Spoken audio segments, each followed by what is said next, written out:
Débat sur l'aperçu général. Presentation and debate on the framework for the architecture of African governance and the role of the Pan-African Parliament on African governance. I invite Dr. Khabele Matlosa, Director of the Department of Political Affairs at the African Union Commission, to make his presentation. Doctor, you have the floor.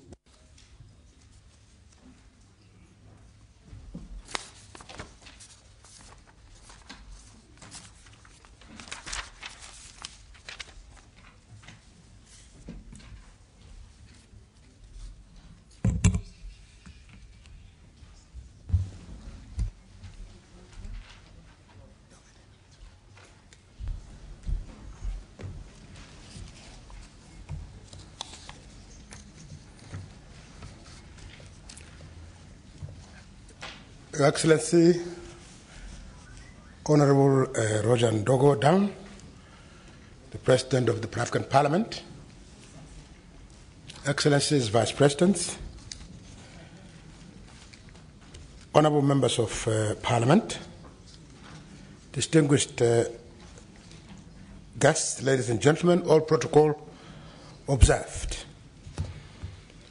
It's my pleasure to stand here before you this morning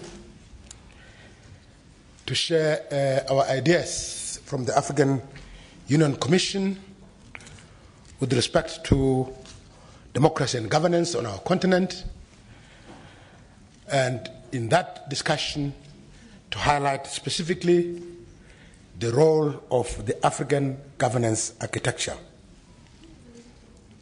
It's always my pleasure, Mr. President, to stand before this august House, and I'm always excited to talk to honorable members of Parliament, especially this House, because I myself am an aspiring parliamentarian.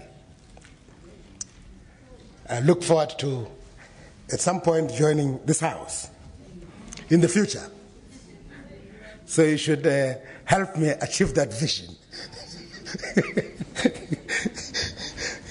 Mr. President, on a serious note, it's my pleasure and honor to address this second ordinary session of the Fourth Parliament, which began some time ago on 29th April,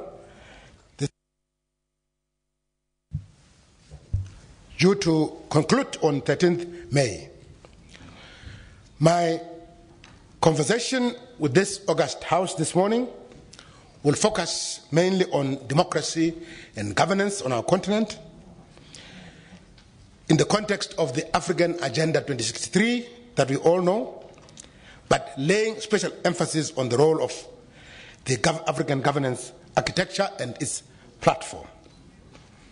Let me begin, Mr. President, by extending to you the best wishes of the Commissioner for Political Affairs, Excellency Dr. Aisha Laraba Abdullahi, who would have loved to be with you today herself in person, but she has had to attend to other equally compelling continental obligations. That's why she's not with us this morning. It is therefore on her behalf that I shall submit this presentation to this august House this morning. I would like to begin by extending my profound gratitude to the Pan-African Parliament for its active participation in our efforts towards full operationalization of the African governance architecture and its platform. Let me also congratulate you, Mr. President, for your election as the chairperson of the inaugural Bureau of the African Governance Architecture and Platform on behalf of the Pan-African Parliament. The task that you will share with the Executive Secretary of COMESA, Mr. Sindiso Ngwenya, as the Vice Chairperson of the Bureau, supported by the African Union Commission, my department, Department of Political Affairs, as the Secretariat of the Bureau. Mr. President, let me start off this conversation with some discussion on Agenda 2063. Agenda 2063, the Africa we want. Mr. President, our continental organization celebrated its Golden Jubilee in 2013, following the establishment of the Organization of African Unity in 1963, which was transformed into the African Union in 2000. Inspired by the ideology of Pan-Africanism and African Renaissance, the African leaders reflected over the past 50 years and assessed progress made towards continental unity and integration. The celebrations also compelled the leaders to project a futuristic roadmap of how to deal with challenges that remain and deepen progress made towards deeper continental unity and integration over the next 50 years. The new revisioning of the African integration led to the adoption, Mr. President, of the Agenda 2063, the Africa we want. Agenda 2063 is the 50-year development blueprint of the African Union that builds on the 1980 Lagos Plan of Action and the Final Act of Lagos, the 1990 Treaty establishing the African Economic Community, the Abuja Treaty, and the 2000 New Partnership for Africa's Development, NEPAD. One of the major factors that will determine or influence the extent of its success is the entrenchment of democratic and participatory governance in all its 54 member states. Thus, the state of democracy and governance in each one of the AU member states will act as an enabler or disabler for the success or failure of Agenda 2063. It is thus not surprising that of the 7 popular aspirations expressed by African citizens during the Agenda 2063 consultations across the continent, one of the 7 aspirations is, I quote, an Africa of good governance, democracy, respect for human rights and justice, and the rule of law, close quote. This aspiration resonates with ideals of 2030 Agenda on Sustainable Development Goals, especially goal number 16. The SDG number 16 focuses on peace, justice, and strong institutions. The aim of SDG number 16 is to promote peaceful and inclusive societies for sustainable development, provide access to justice for all, and build effective, accountable, and inclusive institutions at all levels. Thus, the centrality of democratic and participatory governance is explicitly recognized within Agenda 2063, the Africa we want. This was not the case with previous development plans under the OAU. The centrality of democratic and participatory governance is also well articulated within the 2030 Agenda on Sustainable Development. This was not the case also with the previous Millennium Development Goals, which came to an end in 2015. The 50th anniversary solemn declaration adopted by African leaders in 2013 reinforced the centrality of governance over the next 50 years as they declared their determination to anchor our societies, governments, and institutions on the respect for the rule of law, human rights and dignity, popular participation, the management of diversity, as well as inclusion and democracy. It is not surprising, therefore, that democracy and participatory governance features prominently in the first 10-year implementation plan of Agenda 2063, that is spanning between 2014 and 2023. It is bound to feature strongly in the subsequent 10-year implementation plans after this first plan. Mr. President, a brief overview of the AU mandate on democracy and governance is in order. You will recall, Excellencies, that upon independence in 1950s and 1960s, Africa's democratization record was rather uncertain. During the period 1960s to 1980s, few African countries embraced the culture of multi-party democracy marked by regular elections. A significant majority of our countries adopted less democratic methods of governance through military regimes or one-party rule, etc. Thus, there were more military coups than multi-party elections on our continent then. Given the OAU's doctrine of non-interference in the internal affairs of its member states, human rights abuses within member states were shielded behind sovereignty. The OAU's major preoccupation was the total decolonization of our continent, as we all know, Excellencies. The OAU a mission which was achieved, the OAU's major priority was the total decolonization of the continent, a mission which was achieved with the demise of apartheid in South Africa, Africa's last colony, in 1994, where we are today. But this agenda is still yet to be fully accomplished, Excellencies, with the total independence of Western Sahara, which is still subjected to illegal occupation by Morocco today. Today, following the transformation of the OAU into the African Union in 1999, the situation has changed dramatically for the better in respect of Africa's governance landscape. Since the late 80s, major strides have been made by African states to democratize their societies. Africa has experienced democratic transition following the collapse of the Cold War and the demise of apartheid in Southern Africa. Cold War-induced interstate conflicts have disappeared in Africa today. Apartheid destabilization of Southern African region is today a thing of the past. However, while interstate conflicts have declined considerably, the continent is still prone to protracted intra-state conflicts, with adverse effects for peace, democracy, and development. Whereas the OAU focused on decolonization, the AU today focuses on socio-economic development, peace and security, and democracy and governance. Given the current focus of the AU on democracy, governance, and human rights, the OAU's doctrine of non-interference in internal affairs of member states has been replaced by the new AU doctrine of non-indifference to human rights abuses within member states. This new doctrine is firmly embedded within the 2000 Constitutive Act of the African Union, especially Article 4H of the Constitutive Act, the 2003 Protocol establishing the African Peace and Security Council, and the 2007 African Charter on Democracy, Elections and Governance. The AU has undertaken concrete steps to ensure the realization of its doctrine of non-indifference by, inter alia, establishing the Pan-African Parliament. The mandate of the Pan-African Parliament in respect of promoting democracy, governance, and human rights is very clear. The PAP Protocol, as amended by the Malabo Summit of 2014, is very explicit, noting the following as some of the objectives of PAP, which resonate with the AU shared values. This include giving voice to the African people and the diaspora. This is the mandate of the PAP. Second, facilitating the effective implementation of policies and objectives of the AU. Third, promoting the principles of human and people's rights and democracy in Africa.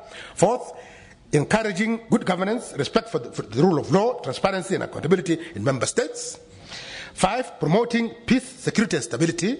And 6, finally, encouraging national and regional parliaments to ratify and integrate treaties adopted by the AU into their legal systems. While the establishment and operationalization of PAP is one of the major commitments of the AU to deepening democratic and participatory governance, the other is the establishment of the African peer review mechanism by African heads of state and government in 2003 in Abuja, Nigeria. This is another noble governance initiative aimed at responding to structural root causes of political crisis and instability in Africa. Thus far, about 33 African countries have acceded to the APRM. Of this 33, about 17 have undergone self-assessment and peer review on the state of their governance arrangements. One of the culminations of the APRM reviews is the development of national programs of action, which are supposed to be implemented in order to improve governance at national level. The self-assessment and peer review address a broad gamut of governance landscape covering 4 thematic areas, namely democracy and political governance, 2nd, economic governance and management, 3rd, corporate governance, and 4, socio-economic development. Besides its value as a tool for deepening democratic and participatory governance, APRM is also an important early warning tool that is supposed to ensure early response and early recovery from crisis situations. It will be recalled, Excellencies, that it was the APRM report that predicted the election-related political crisis in Kenya in 2007. It will also be recalled that the APRM report also predicted xenophobic upsurge in South Africa in 2008. It was also the APRM that predicted violent extremism in Mali, which erupted in 2013. The Pan-African Parliament has a major role to play in ensuring that APRM is institutionalized, in advocating for all 54 AU member states to accede to the APRM and undergo governance reviews, in ensuring that reviewed countries implement their national programs of action effectively at national level. In this regard, it is encouraging that the new management under Professor Eddie Maloka at the APRM has started the process of bringing back the APRM into the bringing back the Pan-African Parliament into the mainstream of the APRM. The presentation and debate on the APRM reports of 5 countries, namely Benin, Mauritius, Nigeria, and South Africa, during this second session of the 4th Parliament on Tuesday, 5th May 2016, is a step in the right direction, Mr. President. Mr. President, now the strategic position and role of the African governance architecture. In order to complement the efforts of PAP and APRM, the AU policy organs have now established the African governance architecture and its platform. The AGA is inspired by the Constitutive Act of our Union, which unequivocally expresses the AU's determination to promote and protect human and people's rights, consolidate democratic institutions and culture, and ensure good governance and the rule of law. The AGA is also inspired by various AU shared values instruments, particularly the African Charter on Democracy, Elections and Governance. The historical evolution of AGA is traceable to the 2009-2012 strategic plan of the African Union Commission, which introduced as one of the pillars of the AU agenda for continental unity and integration, the notion of shared values. Through its shared values pillar, the AUC committed itself to achieve good governance, democracy, human rights, and rights-based approach to development, including social, economic, cultural, and environmental rights.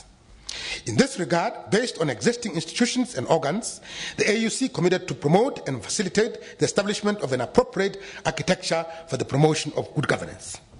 It was in January 2010, during the 16th ordinary session of the Executive Council, where the leaders adopted the decision at that level of ministers on the theme of the January-February summit, which was devoted to the shared values in Africa, in particular the putting in place of a Pan-African architecture on governance. In January-February 2010, the 14th ordinary session of the Assembly also endorsed this decision of the Executive Council through its own decision, which approved the theme of the 2011 summit devoted to shared values in Africa, in particular the putting in place of a Pan-African architecture on governance. In January 2011, the 18th ordinary session of the Executive Council adopted a decision in which it endorsed the strengthening of the African governance architecture through the launch of the governance platform as a mechanism to foster exchange of information, facilitate elaboration of common positions on governance, and strengthen the capacity of Africa to speak with one voice. The same Executive Council decision also called for the AUC to ensure greater synergy and coherence between African governance architecture and the African peace and security architecture.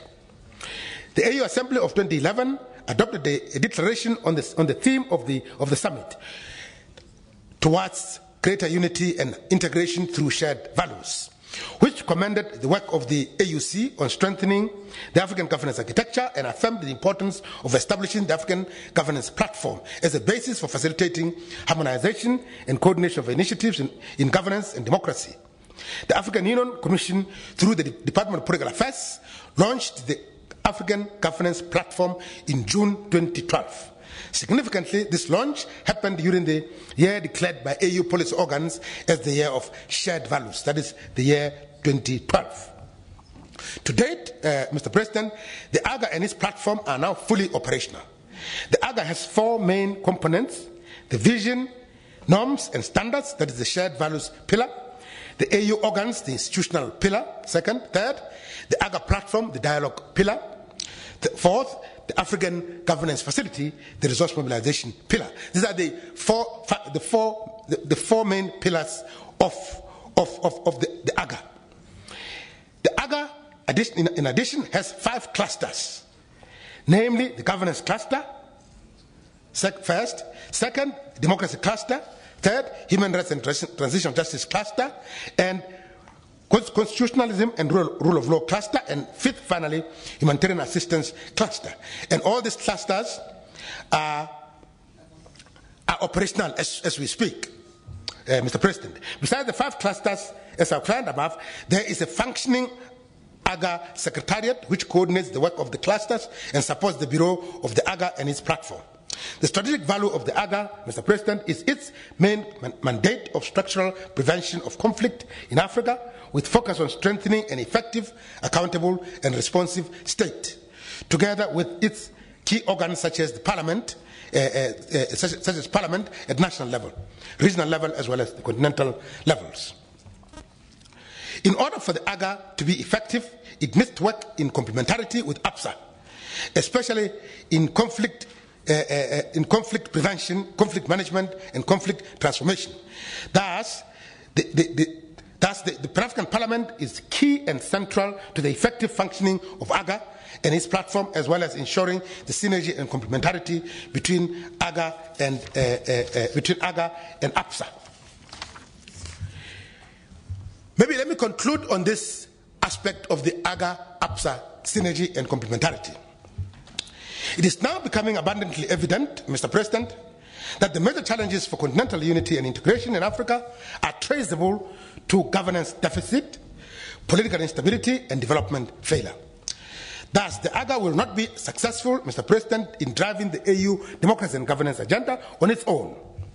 It will have to build synergies and complementarities with other AU architectures in order to make meaningful impact on the continent. Firstly, the AGA has to develop strong synergies with the African peace and security architecture, with its 5 pillars that we all know, namely the Continental Early Warning System, second, the Peace and Security Council, third, the Panel of the Wise, fourth, the African Standby Force, and fifth, finally, the Peace Fund. Opportunities for AGA-APSA synergies are greater in 2 main areas as a starting point. First, structural and direct prevention of conflict is one important area where the synergy between AGA and APSA can be deepened. Second is the post-conflict reconstruction and development. That's another important area where the synergy between the 2 architectures can be strengthened, and the Pan-African Parliament can play a very important mediating role in terms of ensuring the practical synergies between these architectures on those 2 areas, structural and direct prevention of conflict, as well as post-conflict reconstruction and development. I submit, Mr. President. Secondly, Mr. President, the synergy between AGA and APSA is only part of the story. The other part relates to the complementarity between AGA and the AU development architecture, especially the new Partnership for Africa's Development, NEPAD. AGA does not have to complement NEPAD in all its programs. In like manner, NEPAD does not have to complement AGA in all its 5 clusters that we outlined earlier. The most appropriate platform for the seamless synergy between AGA and NEPAD is the African Peer Review Mechanism. In this regard, the AGA and APRM are brought together by the African Charter on Democracy, Elections and Governance. The natural meeting points between the AGA and APRM include the APRM country review reports and the AGA state reporting by member states, by state parties to the charter that have to go through the African governance platform. Those are the 2 natural meeting points: the APRM reports and the state reporting on the African Charter on Democracy, Elections and Governance. Mr. President, in conclusion, in pursuit of the African Agenda 2063, the synergy and complementarity between and among AGA, NEPAD and APSA is critical. This is so, Mr. President, because continental unity and integration requires the simultaneous pursuit of democracy, which is what the AGA does, peace, which is what APSA does, and development, which is what NEPAD and APRM do. Durable peace in Africa, Mr. President, requires a sustainable democratic setting, and vice versa. Both democracy and peace are the critical enablers for socio-economic development. In like manner, socio-economic development is key for sustainable development and durable peace. The PAP, Mr. President, as the chair of the Bureau, of the AGA and its platform can play a strategic role in ensuring synergies between and among AGA, NEPAD, IPRM, and APSA. With those few remarks, Excellencies, I would like to stop here because we're going to take up more discussions on the actual role, strategic role of the Pan-African Parliament after Her Excellency, the Vice President, presents on that aspect. I would like to thank you, Mr. President. Thank you, Excellencies. Thank you very much, Director. Now I wish to give the floor to Honorable Bernadette Lahai, fourth Vice President of the Bureau of the Pan-African Parliament, to give her presentation. You have the floor, Honorable Dr. Bernadette Lahai.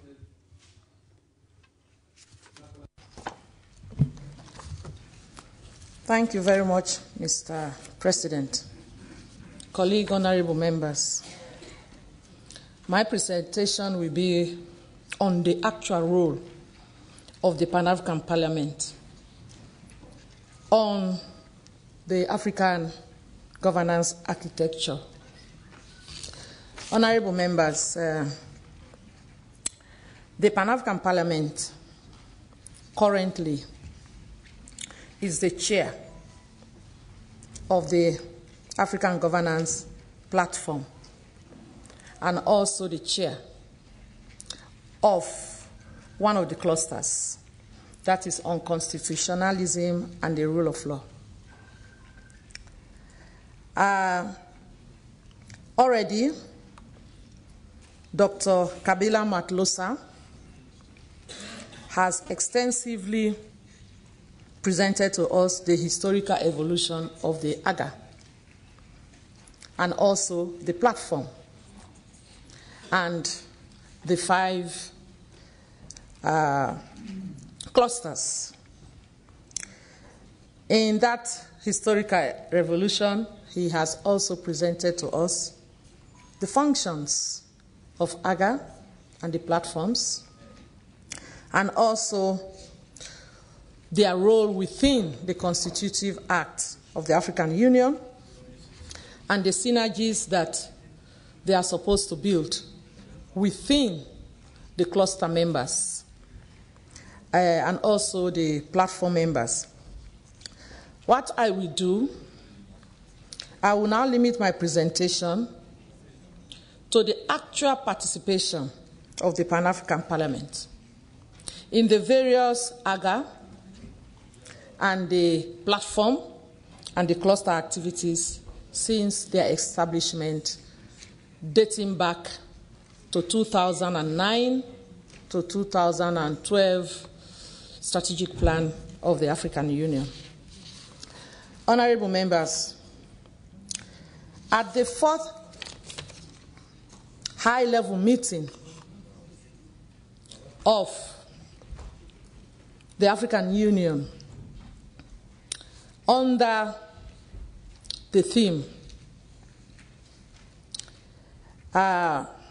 Democracy, Human Rights and Governance, Trends, Challenges and Prospects, under the theme Women's Equal Participation and Leadership in Political Parties in Africa, held between the 9th and the 10th of December in Kigali, Rwanda. On the margins of this high-level dialogue, the AGA platform members met.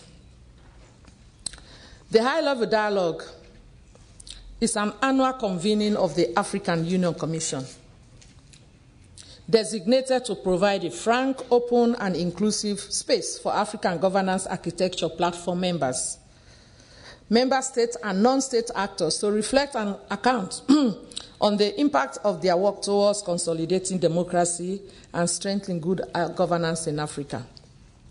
The objectives of the 2015 dialogue sought to achieve 3 broad goals: renewed commitment of member states to ratify, domesticate, and implement the African Shared Values Instruments that promote gender equality, particularly the Maputo Protocol; 2, enhance synergy, cooperation, and collaboration among AGA platform members in promoting gender equality and leadership of women in political parties; and lastly but not the least, critically study and understand Rwanda's success story on women empowerment and participation with the aim of replicating the lessons in other African Union member states in regard to participation of women in political parties.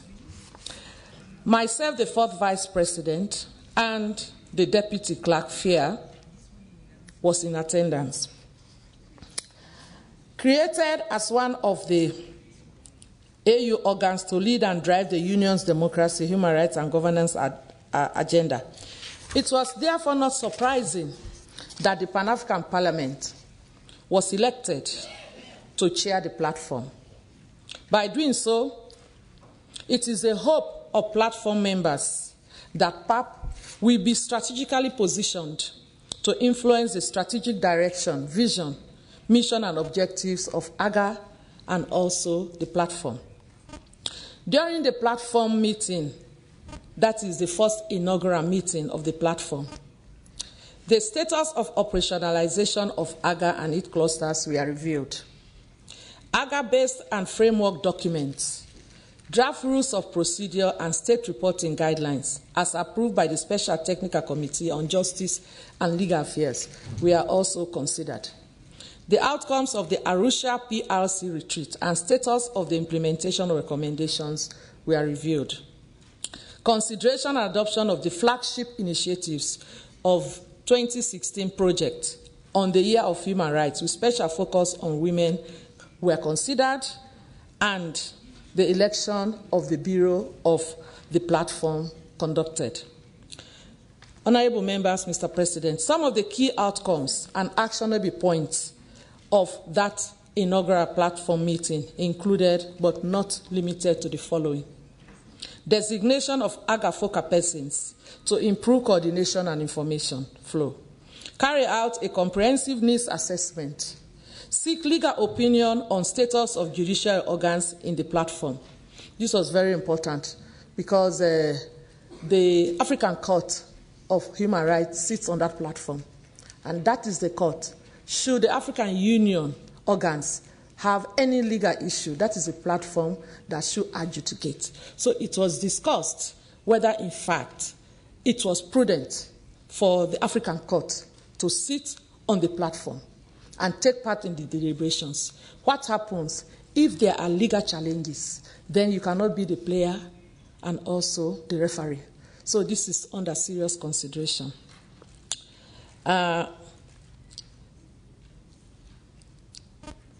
Improve coordination among AU organs and regional economic communities. Facilitate information flow among platform members. Expedite approval of the TOR for the PRC Subcommittee on Democracy, Elections and Governance. Regularly engage and enhance linkages with the Panel of the Wise, one of the clusters of the NEPAD. Implement decision concerning enhancing AGA-APSA synergies. Engage and participate in activities of Project 2016.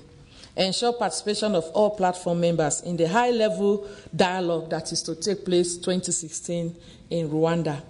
Rules of procedures and annexes to be harmonized. Ensure clear delineation between the work of the Department of Political Affairs and the clusters of AGA. Ensure the study of constitutionalism, highlighting good practices, promote and exchange active participation of women and youth, establish PRC Subcommittee on Democracy, Human Rights and Transitional Justice, Governance, Constitutionalism and Rule of Law, and convening of AGA platform meeting to review the implementation of Project 2016. I think tomorrow this meeting will be convened here within the precincts of Parliament in the morning hours. And also AGA platform review the AGA platform strategy and action plan of 2016 to 2017. Also the AGA communication strategy and the AGA youth engagement strategies, to name a few of the outcomes and the actionable points that emanated from that meeting. Constitutionalism and rule of law. PAP was elected as chairperson for constitutionalism and rule of law, which is one of the 5 clusters of the AGA, in a meeting on African Governance Platform from the 2nd to the 5th of August 2015 in Algiers, in Algeria. Constitutionalism and rule of law have as objectives the promotion and enhancement of adherence to the principles of rule of law and enhanced constitutional order in Africa. If we look at our ACDEG, that is our African Charter on Democracy, Elections and Good Governance, Chapter 4 deals with the rule of law under Articles 4 to 10. And for constitutionalism, it deals with you find it in Chapter 8 and Article 23 to 26. The cluster also seeks to support African Union state constitutional and institutional reforms and rebuilding, especially those emerging from conflict. We know that most times when countries emerge from conflict, there is a dire need for constitutional reform, especially when most of the time the conflicts are as a result of either the non-adherence to the constitutions. As a result of the election of PAP as the chairman for constitutionalism and rule of law, a regional meeting with the representatives of the judiciary to strengthen the rule of law and justice reform in South Africa was held from the 30th November to the 2nd December 2015 at the precinct of PAP. The meeting was attended by the representatives of the judiciary as a key stakeholder in the promotion of constitutionalism and rule of law. It was organized within the framework of the AGA as the overall political and institutional framework aimed at connecting, empowering, and building capacities and appropriate responses to the challenges of governance in Africa for African Union institutions and organs. Adherence to the rule of law is essential to a thriving democracy where governments and citizens are equal and accountable under the law. This meeting was organized by the AGA Cluster on Constitutionalism and Rule of Law as part of its mandate to promote constitutionalism and rule of law in Africa. The first regional meeting, as one of the outcomes of this meeting, will be a meeting held in the SADC region. That is the Southern African Development Community, which is made up of 15 countries, and aims to further regional economic cooperation and integration, as well as political and security operation among the 15 Southern African states. Its aim is to build institutions to promote economic development where human rights, democracy, and the rule of law are observed. This objective is in line with Article 2, Subclause 2 of the African Charter on Democracy, Elections and Good Governance, which encourages the promotion and adherence of the principles of rule of law, premised upon the respect for and the supremacy of the Constitution and the constitutional order. African Governance Platform Technical Meeting. PAP participated in the African Governance Platform Technical Meeting held in Cape Town, South Africa, on the 15th of February 2016. Professor Murad Mokhtari, Clerk of the Parliament, led the PAP delegation to participate in the planning workshop aimed at developing a steering structure and a strategy to guide the implementation of the next phase of the GIZ support to the AGA process. Towards this overall objective, the workshop aimed to provide a space for reflection, exchange, and sharing along individual and collective potentials within the ongoing AGA process. The outcomes of the technical meeting, among others, were that all platform members should engage in the AGA flagship programs for the effective operationalization of the AGA and its platforms, organize a roundtable meeting for partners on funding for AGA platform initiatives. The African Governance Platform members to submit periodic reports to the AGA Secretariat as well as annual work plans to the AGA Secretariat to inform annual planning and budgeting for the platform. As a result, the report on the initiatives for the platform and the RECs should have a central role in the Project 2016 initiatives, including the planning and convening of the high-level dialogue on the theme of this year, which is human rights, with special focus on women, to be held in Kigali, I think sometime this year. Advocacy on the signing, ratification, and deposition of the African Charter on Democracy, Elections, and Good Governance. Your Excellencies, honorable members, ladies and gentlemen, The PAP is opportune to have effectively utilized its strategic position and representation in over 50 member states to promote the ratification, domestication, implementation, monitoring, and evaluation of the African Union Shared Values Instrument, including the African Charter on Democracy and Governance, the Maputo Protocol, and more especially the Pan-African Parliament Revised Protocol, which will endow its legislative powers to make model laws that will influence the well-being of African citizens. Furthermore, the PAP is strategically positioned to connect AU organs, the regional economic communities, and relevant stakeholders, including civil society, in order to deepen popular participation and citizens' engagement in the attainment of democracy, good governance, respect for human rights and people's rights. Debate on the APRM assessment report. Honourable members, in the last 2 years, we have received and debated extensively the African Peer Review Mechanism country reports of Burkina Faso, Algeria, Benin, South Africa, Ghana, Uganda, and Ethiopia in this House. It is time we move a step further to promote the implementation of the recommendations in our various member states and play our oversight role effectively. The PAP should further leverage on this rare opportunity of being the chairperson of the AGA platform and the cluster to put in place mechanisms and procedures for effective operations of the AGA platform, ensure the operationalization and visibility of some of the clusters. With the experience that we have had, we are an invaluable resource that will drive this platform in the right direction. Ratification of the PAP revised protocol. It is envisaged that with the ratification of the PAP revised protocol that will endow us with the legislative powers, the PAP will have the capacity to develop model laws in relation to almost all the 5 clusters of AGA, including constitutionalism and rule of law, humanitarian affairs, human rights and governance and democracy clusters. Implementation of Project 2016. To demonstrate PAP's commitment, leadership and capacity to deliver on the implementation of Project 2016, PAP has dedicated Thursday, 12th May 2016, to Pan-African Day on Human Rights, with special focus on the rights of women, the theme of the AU for 2016.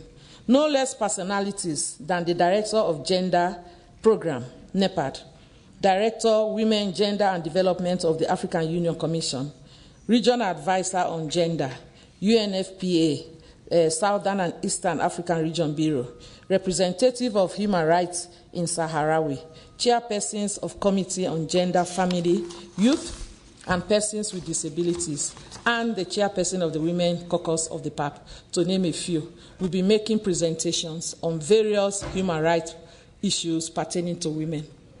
Honourable members, Mr. President, ladies and gentlemen, in conclusion, we need to deepen our involvement in election observation, both in pre, during, and post-elections, and explore participation in human rights observation missions. We should therefore buy into this agenda, and as the chair of the AGA platform, play our rightful role in ensuring that the voices of the citizens of Africa are heard. Thank you for your kind attention.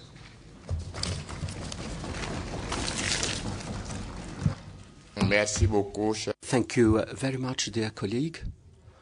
The general debate is now open. I have with me a list of 22 speakers.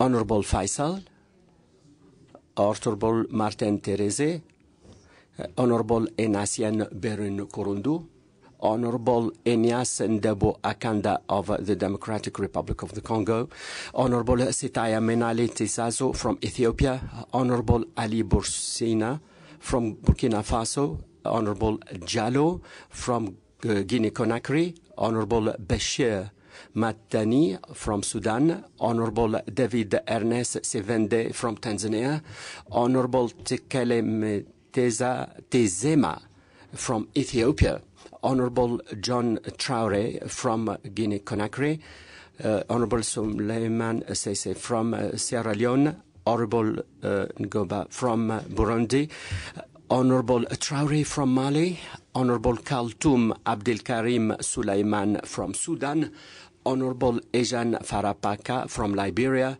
Honorable May Abdul from Egypt, Honorable Abdulrazak Said Namdaz from Nigeria, Honorable Claude Dime Makanga from Sierra Leone, Honorable Sulaiman from Sahrawi, Honorable Idris Sultan Azmi from Sudan, Honorable Omar Bashir Ahmed from Guinea. I give the floor to the first speaker, Honorable Faisal Dini from Tunisia. Honorable member, you have the floor. Mr. President, what is the time given to each speaker? What is the time given to us? 3 minutes. 3 minutes. 3 minutes. We have in our hands a very important report, important to the African people, and this report deals with the African governance. Because we don't have much time, I shall focus on the 9th part, and it refers to the participation of citizens in democracy and African complementarity. These slogans we have hoped would be practical, because the African citizens have a role to play only in some countries. Allow me now to deal with the economic issues. We refer here to the regional economic communities. We would have liked the African Union to announce the establishment of an African common market so as to promote bilateral trade among African states. Would have liked to see the announcement of a single currency in Africa, as in the case of Europe, but we did not hear anything about that. The report also deals with the role of the Pan-African Parliament. It refers to the protection of the Constitution. But we would like the Pan-African Parliament, which represents the basic organ and the representative of the people, would have liked PAP to have a legislative role. This Pan-African Parliament has to have a legislative role to protect the African peoples against all sorts of economic and social crimes and the humanitarian crimes against the African people. Another important issue is the African panel on combating corruption. We would like to know which countries have not ratified the this panel. We would like to know about these countries because we need transparency and clarity these days. Corruption has destroyed our infrastructure and peoples, and it has caused the spread of poverty. Combating corruption is the basis of saving our people. This is a scourge that is destroying Africa. There is also the question of NEPAD. Does NEPAD follow up the decisions it produces? Particularly with regard to the 15% of the budget of African states allocated to agriculture. We know that agriculture is related to national food security, but I think that NEPAD is not following up this through. Thank you. Honorable Mata Nitsereste from Burundi. You have the floor, sir. Thank you very much. I'm giving the floor to the Honourable Ignatien Dira Ikundu from Rwanda. Thank you, Mr. Chairperson, Mr. President. Thank you very much for the presentation on the African Governance Architectural Platform. Mr. President, the AGP began in 2011, and the first objective was to accelerate the ratification of the instruments for governance for the Pan-African Parliament. And since its constitutive act, there are several countries that have ratified, and the Charter of Human Rights was signed by 54 countries. And 5 years ago, we created this instrument to produce better governance, but 5 years later, there is still a problem.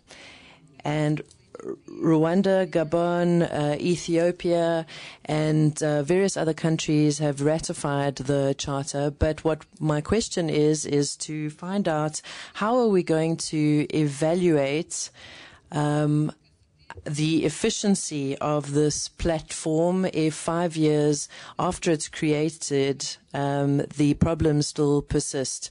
How are we going to make these instruments that were adopted voluntarily by heads of state and government, how are we going to make sure that they're going to be effective? Thank you very much. Merci. Thank you very much. Honorable Inyas. The Honourable from the Democratic Republic of Congo. Thank you, Mr. President. I hope that you're not going to cut me off because my intervention is going to be a little bit longer. Mr. President, the presentation on the AGP was excellent in terms of its objectives and the principles behind it. However, Mr. President and esteemed colleagues, everywhere in the world, in the north, in the south, in the west, and in the east, modern governance is governed by three pillars: legislative powers, executive powers, and judicial powers. And these are completed.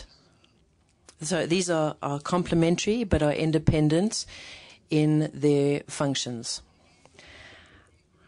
However, we can only achieve good governance, in my point of view, with legislative powers that are strong, with a good judiciary that is absolutely autonomous. And in terms of the legislative powers of the AGP, I didn't hear in the presentation the role of the judicial powers.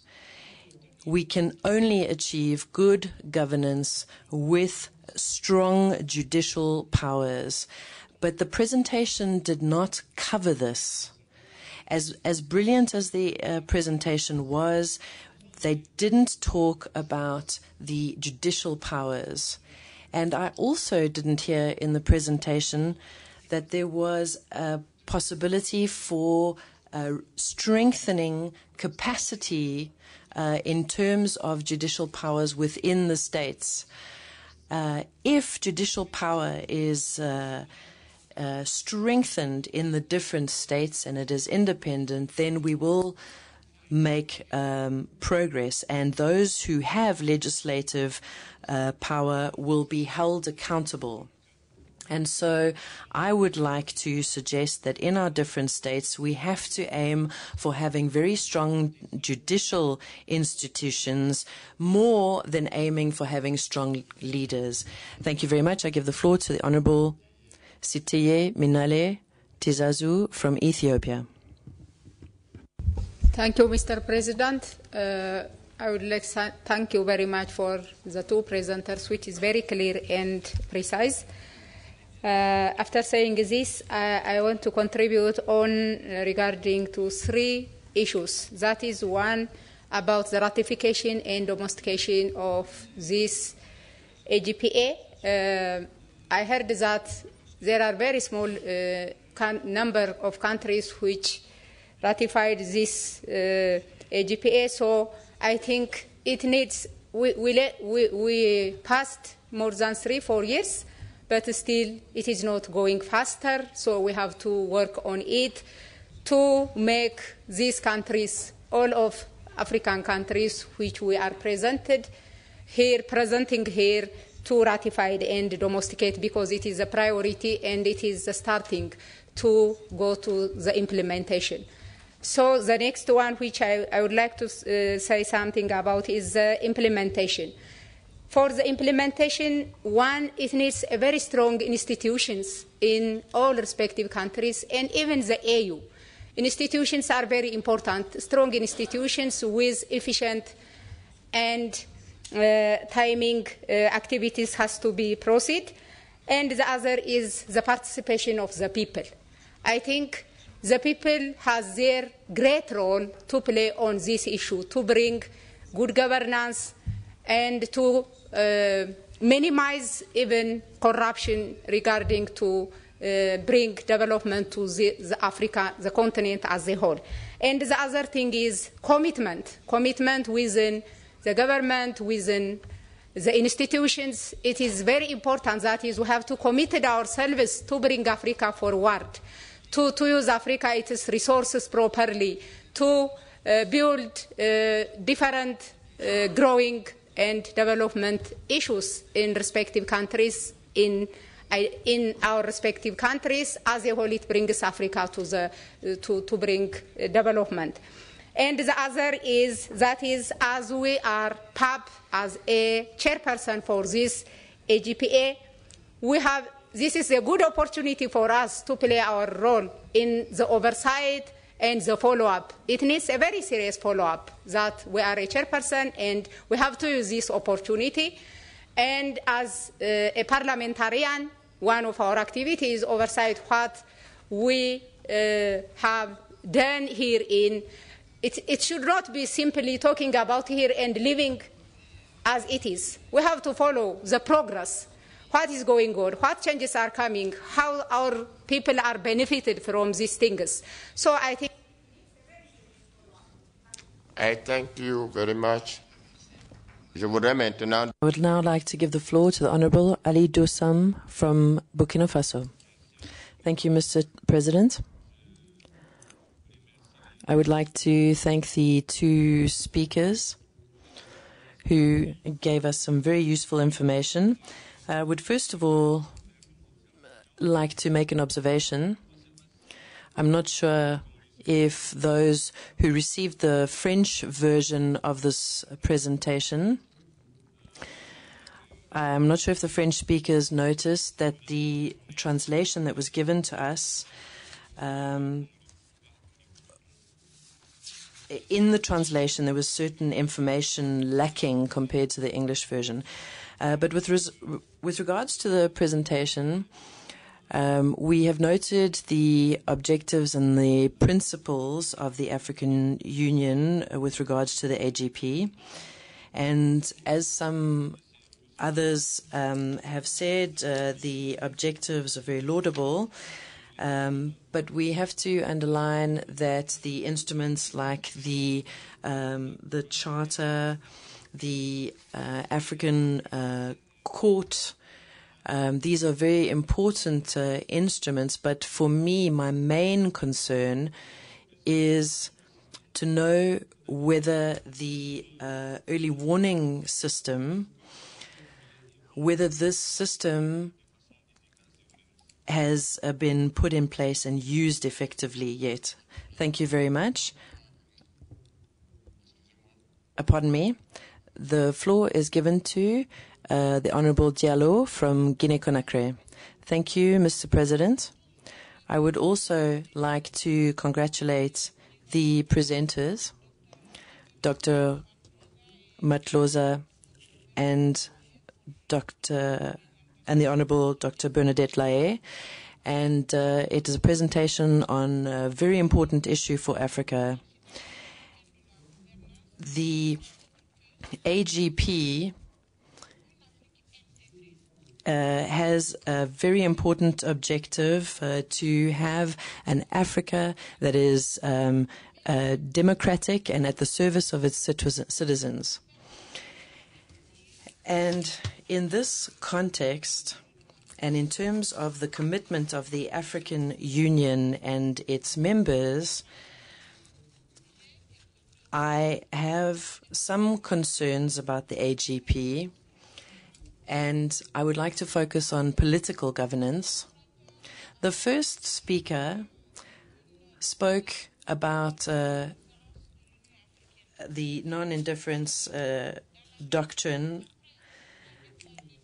and this after the Algiers Declaration and the Lomé Declaration, and the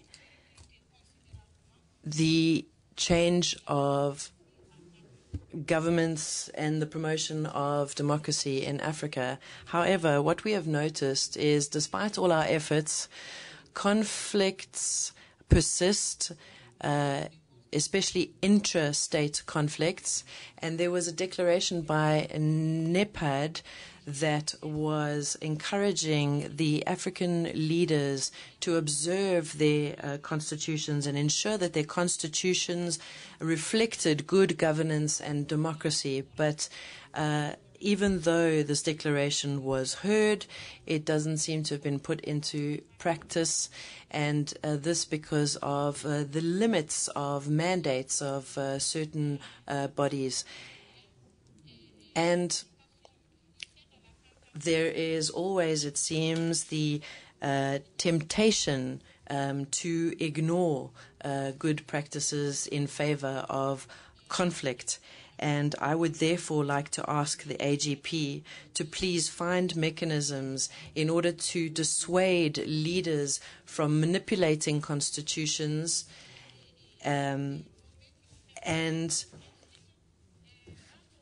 also I would like to congratulate those leaders who do manage to respect their constitutions, who manage to leave office at the end of their mandate, and who do not abuse their power, like Benin. Excuse me. Can I just finish, Mr. President, if you will? I beg your indulgence. Benin, Burkina Faso, Nigeria, Tanzania, South Africa, the Seychelles, etc. These are countries that have worked really hard to ensure that the institutions of their country are strong institutions and that power is passed peacefully from one government to the next. Thank you very much. I give the floor to the Honorable Bashir Ali Al-Batani from Sudan.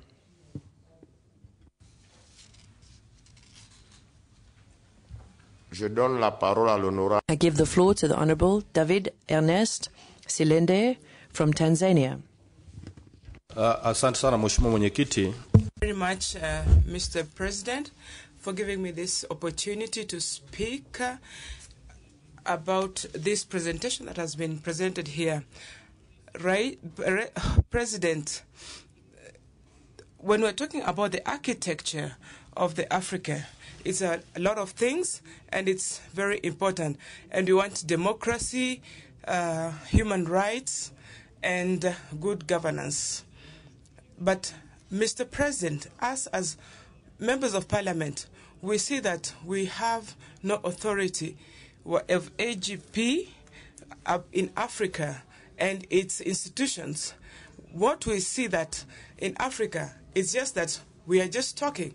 Now, we are just talking about the report that the Vice President had written.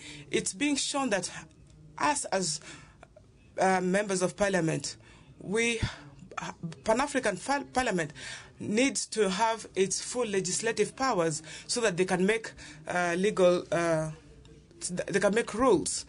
As Africa, it has to be taken like with people that has been passed as it is.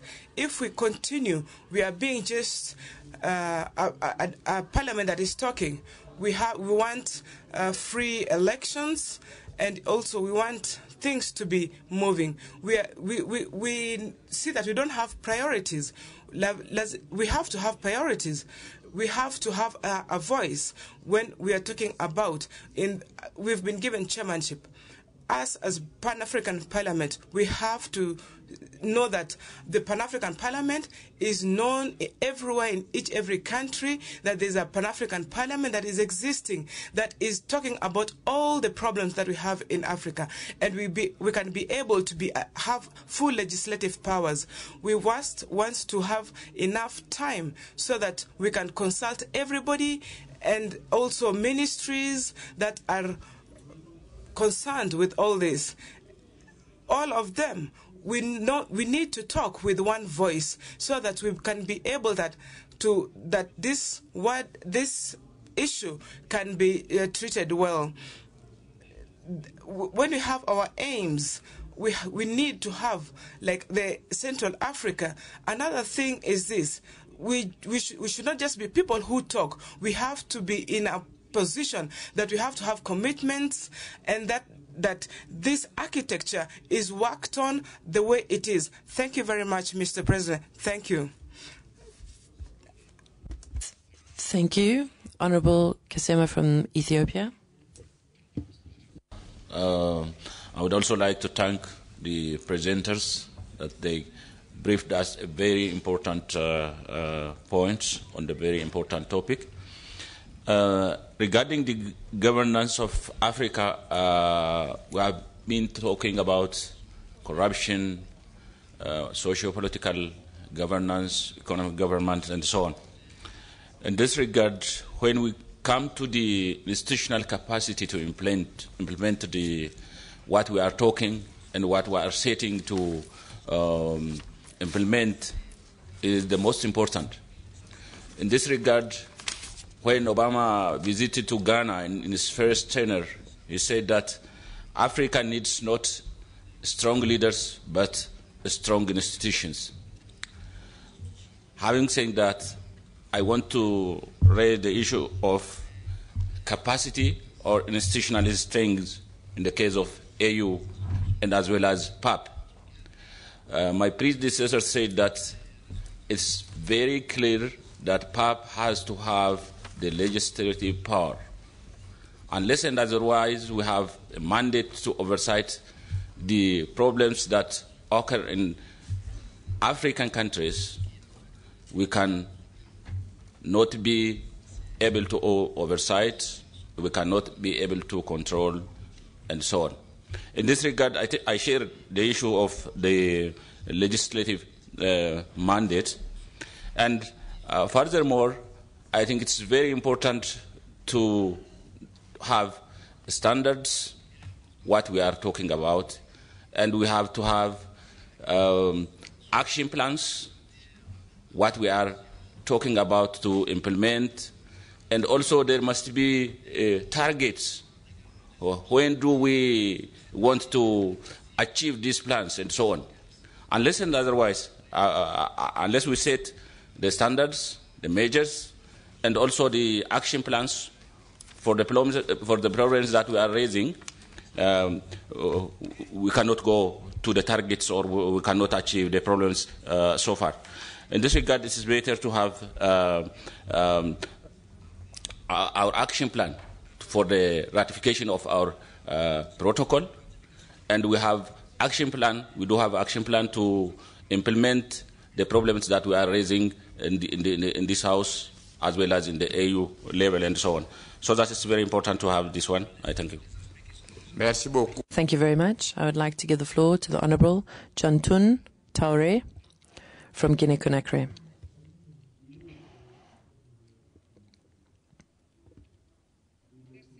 Thank you, Mr. President, for giving me the floor. I would like to congratulate the speakers for their excellent presentations.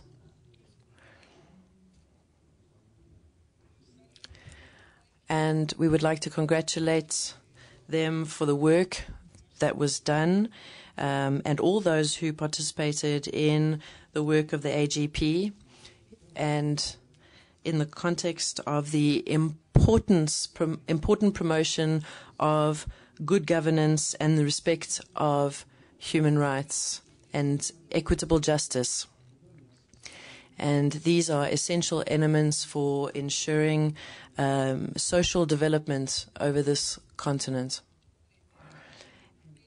And the leaders of our countries should make a commitment and have the political will to follow these principles, and we, as members of parliament, should encourage our leaders to fulfill their mission in this regard. And the question I would like to ask is the following. Do you not think that the role played by the Human Rights Commission of the African Union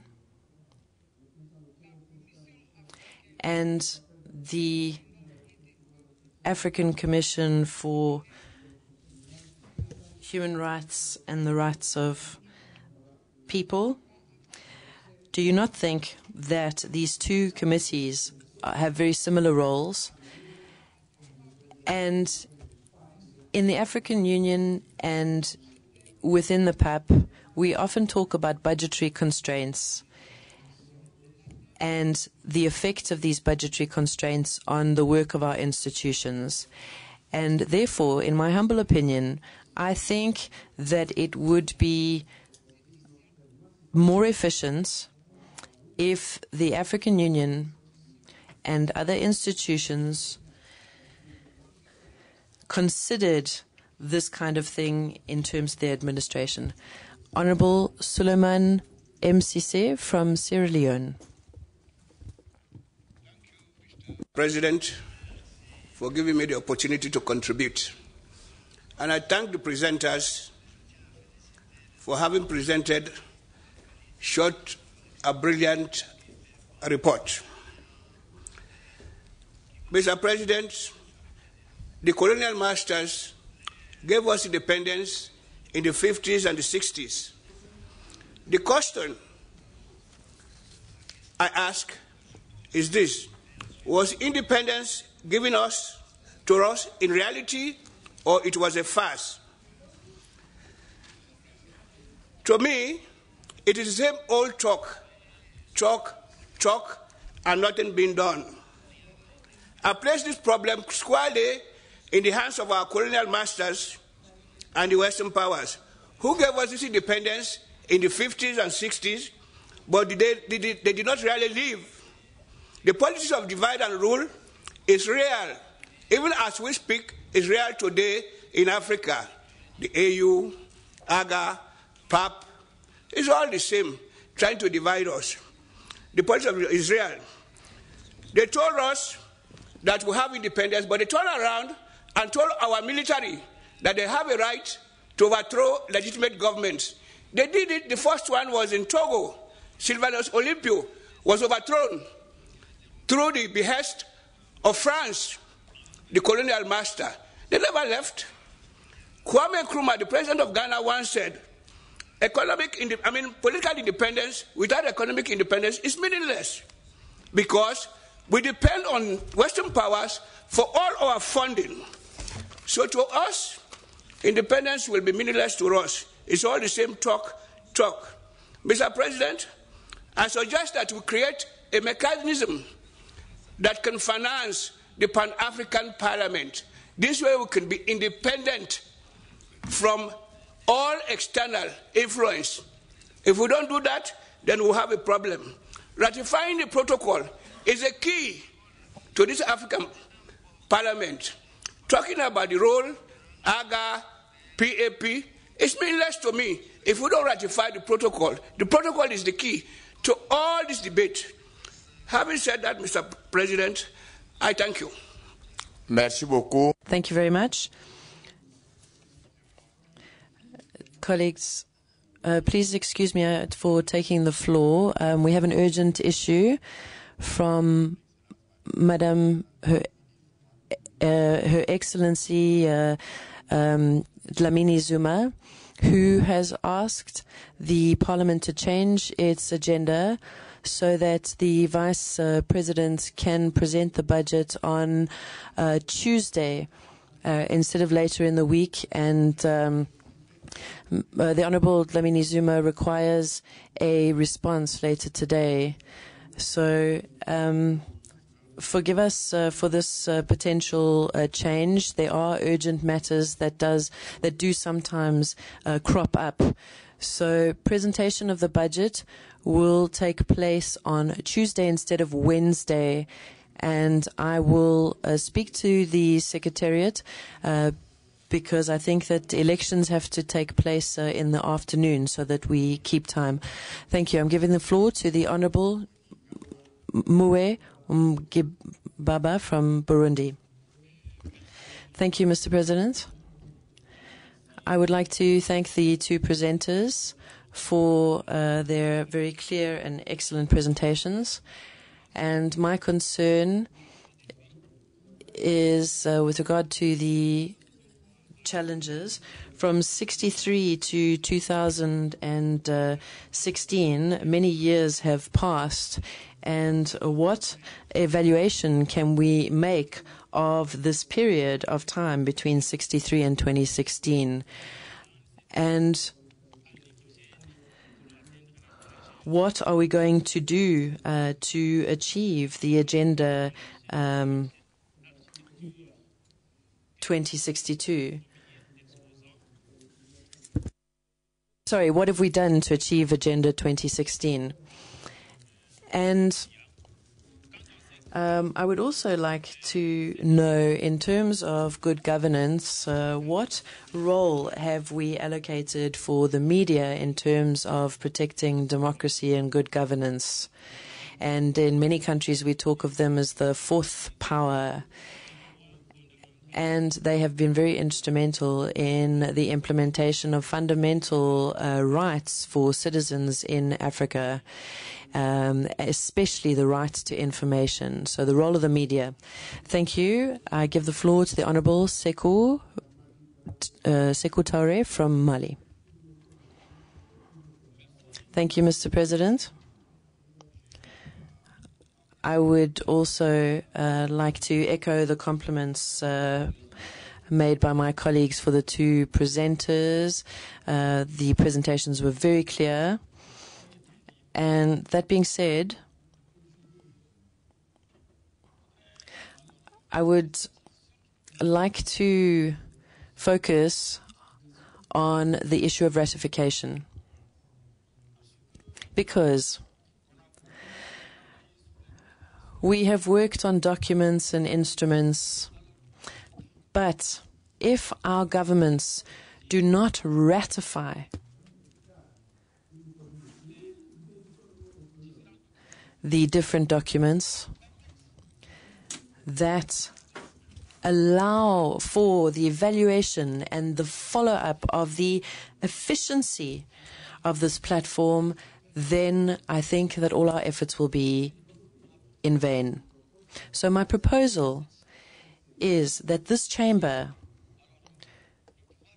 which is in effect the legislative power of the African Union, that this chamber make sure that all the judicial instruments that are available and that all the instruments for evaluation and follow-up be implemented as soon as possible. And if we manage to achieve this, then we will be able to halt the brain drain and other challenges that we are faced with. And therefore, my brothers and sisters, representatives of the people of Africa, I really beg you to please help us to achieve at least 50% of our mission. Honorable Abdel Karim Suleiman from Sudan. Walhamdulillah, wassalatu wassalamu ala Rasulillah. Thank you, Mr. President.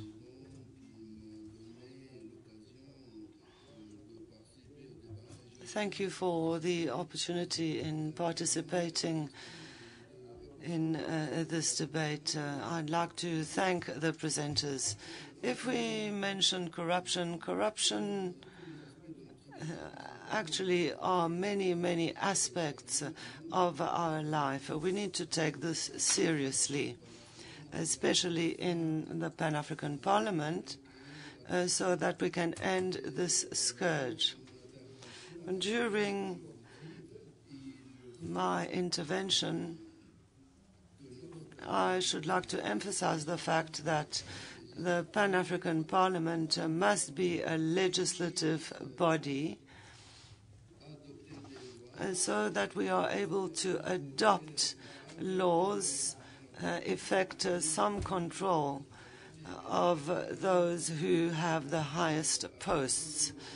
In terms of the African governance architecture, I think that we need to have true and real democracy in our countries. And if we want good governance, we need to make sure that the governments need to ensure participation of all political parties, whether it be the governing party or the opposition parties.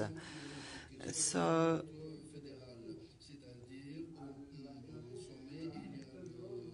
we need to remember that there are many regions in our countries, and all African people must find development and services that improves their lives. And with the current condition, this is why young people are leaving our continent and risking their lives, drowning in the Mediterranean. The populations must participate in the decision-making process. And this will allow them to express their opinions, to express themselves vis-à-vis the public powers. Freedom of expression is a very important issue indeed. So African countries in general must review conventions and framework agreements governing human rights so that African peoples can live in freedom. Thank you. Eugene Fala. Eugene Fala Porta from Liberia has the floor. Thank you. To the presenters for having chronicled a very good report that I believe is in the interest of all of us, especially those of us who are representing Africa. I believe the achievement of good governance in Africa is a laudable initiative. All those good plans, policies, and blueprints are good. But we Africans are good at organizing. We Africans are good at putting blueprints. We Africans are good at putting policies together. If I should grade African governments for putting policies together, I will give us A. But when it comes to implementation, that is the crux of the matter. I'm sorry to say I give us F. When it comes to implementation, we continue to put policies together, as good as they may be. But when it comes to implementation, we stumble. That is our problem. To achieve governance, we should avoid cronyism. We should avoid tribalism. We should avoid religious sentiments. If a man is qualified, don't judge him because he is a Muslim or he is a Christian or he is an atheist. For us to achieve, we need to put people to the right places, irrespective of their religious backgrounds. And let me say kudos to the people of Great Britain, London. They just elected a man who I believe was not elected on the basis of his background. Not because he's a Muslim, but they elected him because they feel that he can have the job done. And let me say thanks to the PAP. Now that they have given the PAP the opportunity to chair this particular committee, it's good. But we need to do some soul searching. It's often said that charity begins at home, at the PAP. Are we hiring, are we recruiting on the basis of competence? Or because I'm a Liberian, so I hire people from Liberia, even if they are qualified or not? Or because I'm from South Africa, I hire people from South Africa, whether or not they are qualified. I think that is the inherent problem that Africa has, even in our various countries. Because I belong to this tribe, and I'm placed in a position of trust, authority. Because I belong to this tribe, and I'm placed in a position of trust, I hire people from my tribe, whether or not they are qualified. That is the problem we have in our various countries. Let us, for governance to work in Africa, let's put people to the right places, irrespective of where they come from, irrespective of their religion, irrespective of their color, irrespective of whatever associations they may be part of. I think if we do that, then governance will work in Africa. Thank you very much. Merci beaucoup. Thank you very much. The floor goes to May Abdullah from Egypt. سيادة الرئيس على إتاحة هذه الفرصة. Thank you very much for the opportunity, Mr. Chairman. I'd like to thank the presenters for the quality of their presentations. I agree with everything that has been said.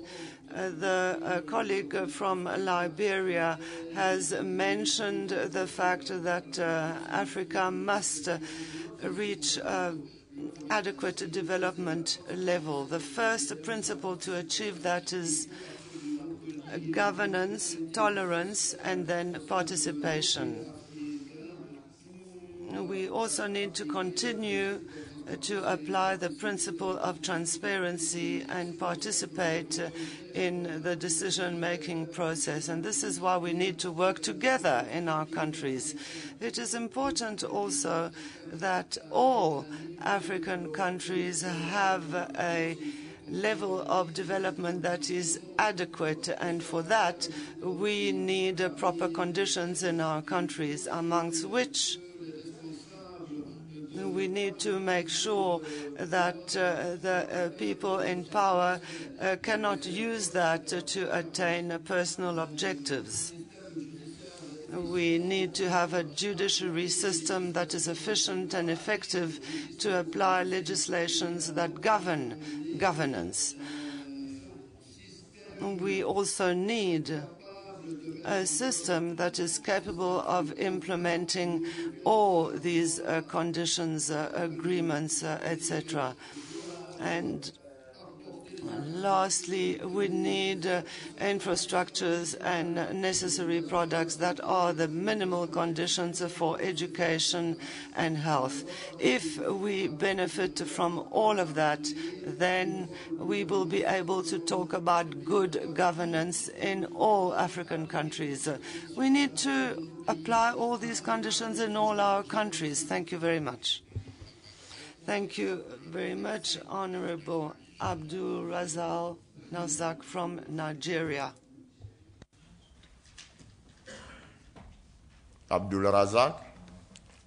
Abdul Razak.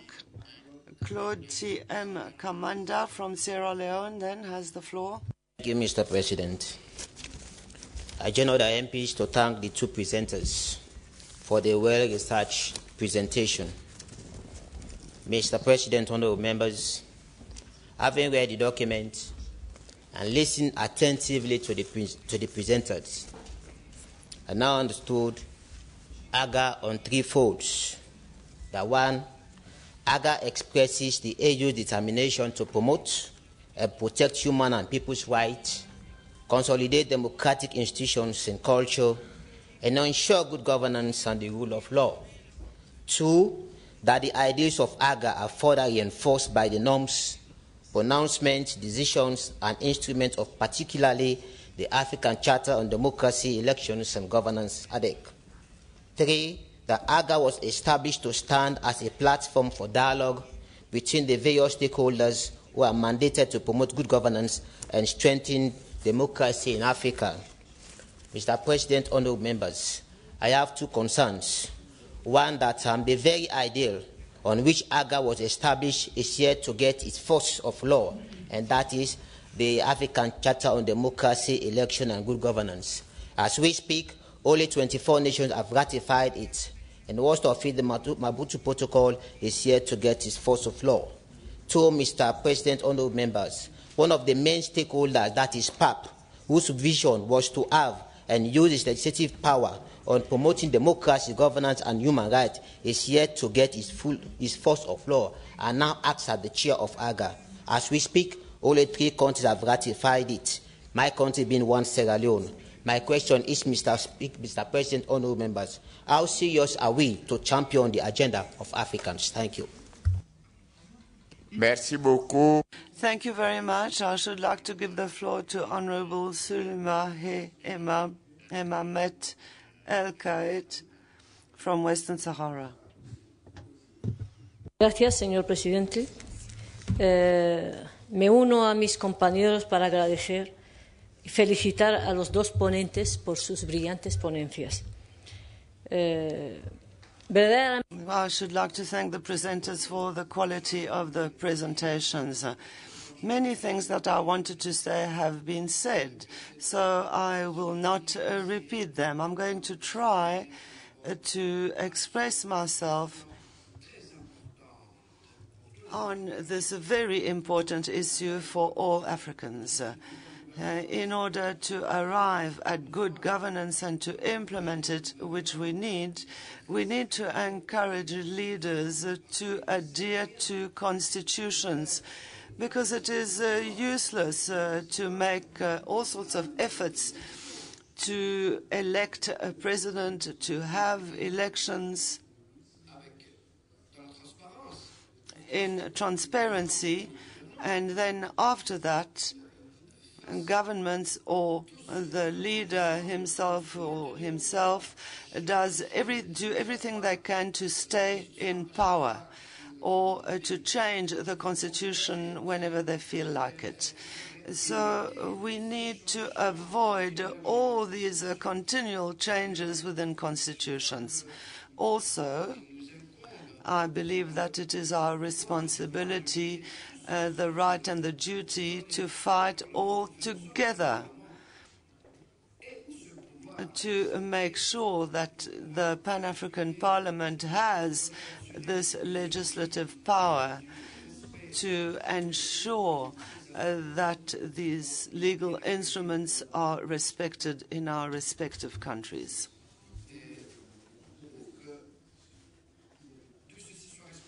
In order for all of this to be respected, we need to urge leaders to adhere to the rule of law. It is also very important that those who do not respect the rule of law and those who change constitutions and those who violate human rights in their respective countries are not protected in other African countries. Because if we continue to behave in this way, we will never get out of this situation.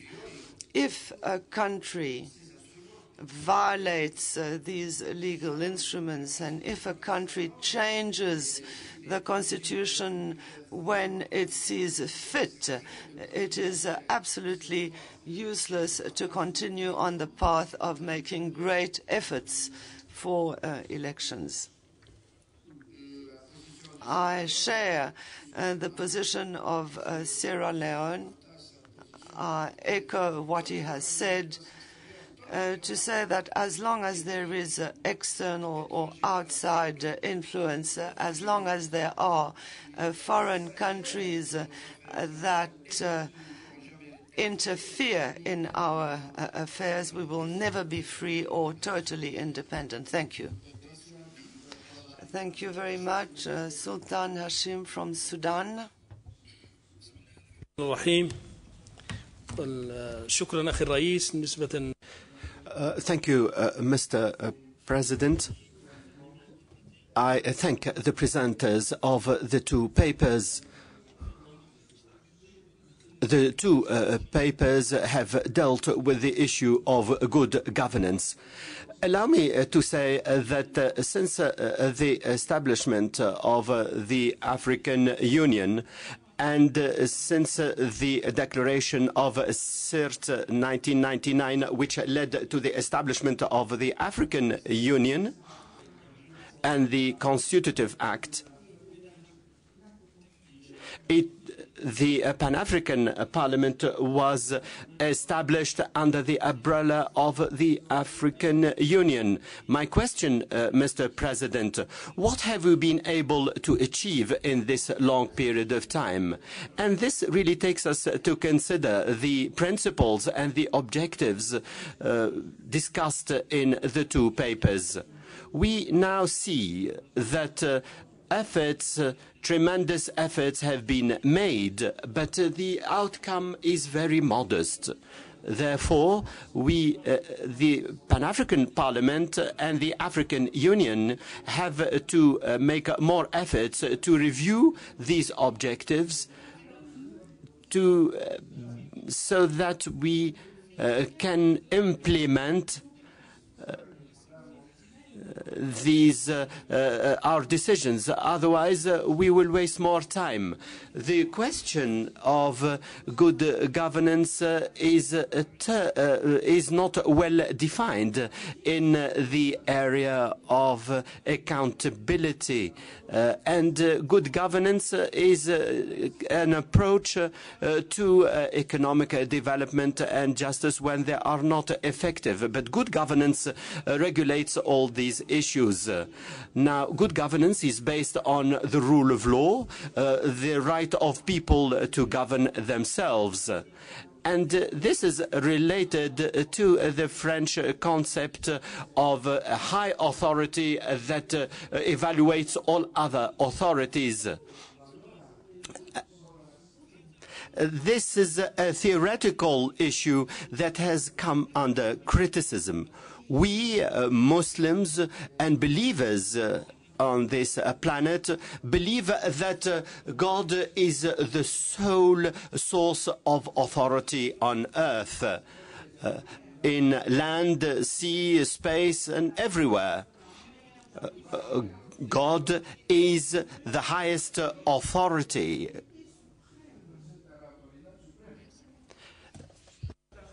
Thank you very much, dear colleague.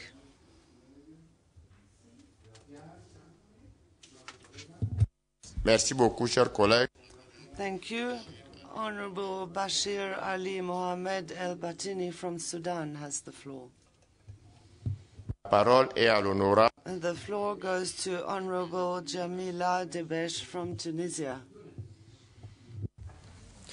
Thank you, Mr. President. I would like to greet honorable members. I thank the speakers for the quality of their presentations. At the outset, I wish to address 5 main items. Of course, we talked about this in the past, but I think that talking about this is important. Democracy is at the heart of good governance, and good governance is at the heart of development and progress. This can only be achieved through good political governance. Political governance requires plurality and freedom of political participation and the peaceful alternation in power. We also need to consider the respect for human rights and the organization of transparent and free elections on the basis of a true competition among politicians. I believe that these are the pillars of good governance which we need to put in place. The second pillar is the liberation of African people from new colonization and the exploitation of their resources. This has become a curse in Africa and not a blessing. As indicated by my colleague, Africa is rich but has poor populations. So we need to have our own governance of our own natural resources. Now I have a question to the two speakers on the relationship between the African governance and the other organs within the African Union. Allow me to address the issue of corruption. Corruption requires good governance and institutions that can deal with it. We also need to have legislation, and we need to disseminate the values of transparency and accountability. Another issue is the combating corruption, which requires a political will. And it requires a fair judicial system. We need to address the issue of the judiciary in relation to this particular question. I would like to know more about international efforts to combat corruption that was not addressed. We all know that corruption is a transborder crime. Let me now talk about Tunisia as a model at the level of our own parliament. We have a standing committee and a set of legislation that supports combating corruption and promotes good governance. I need one more minute, Mr. President.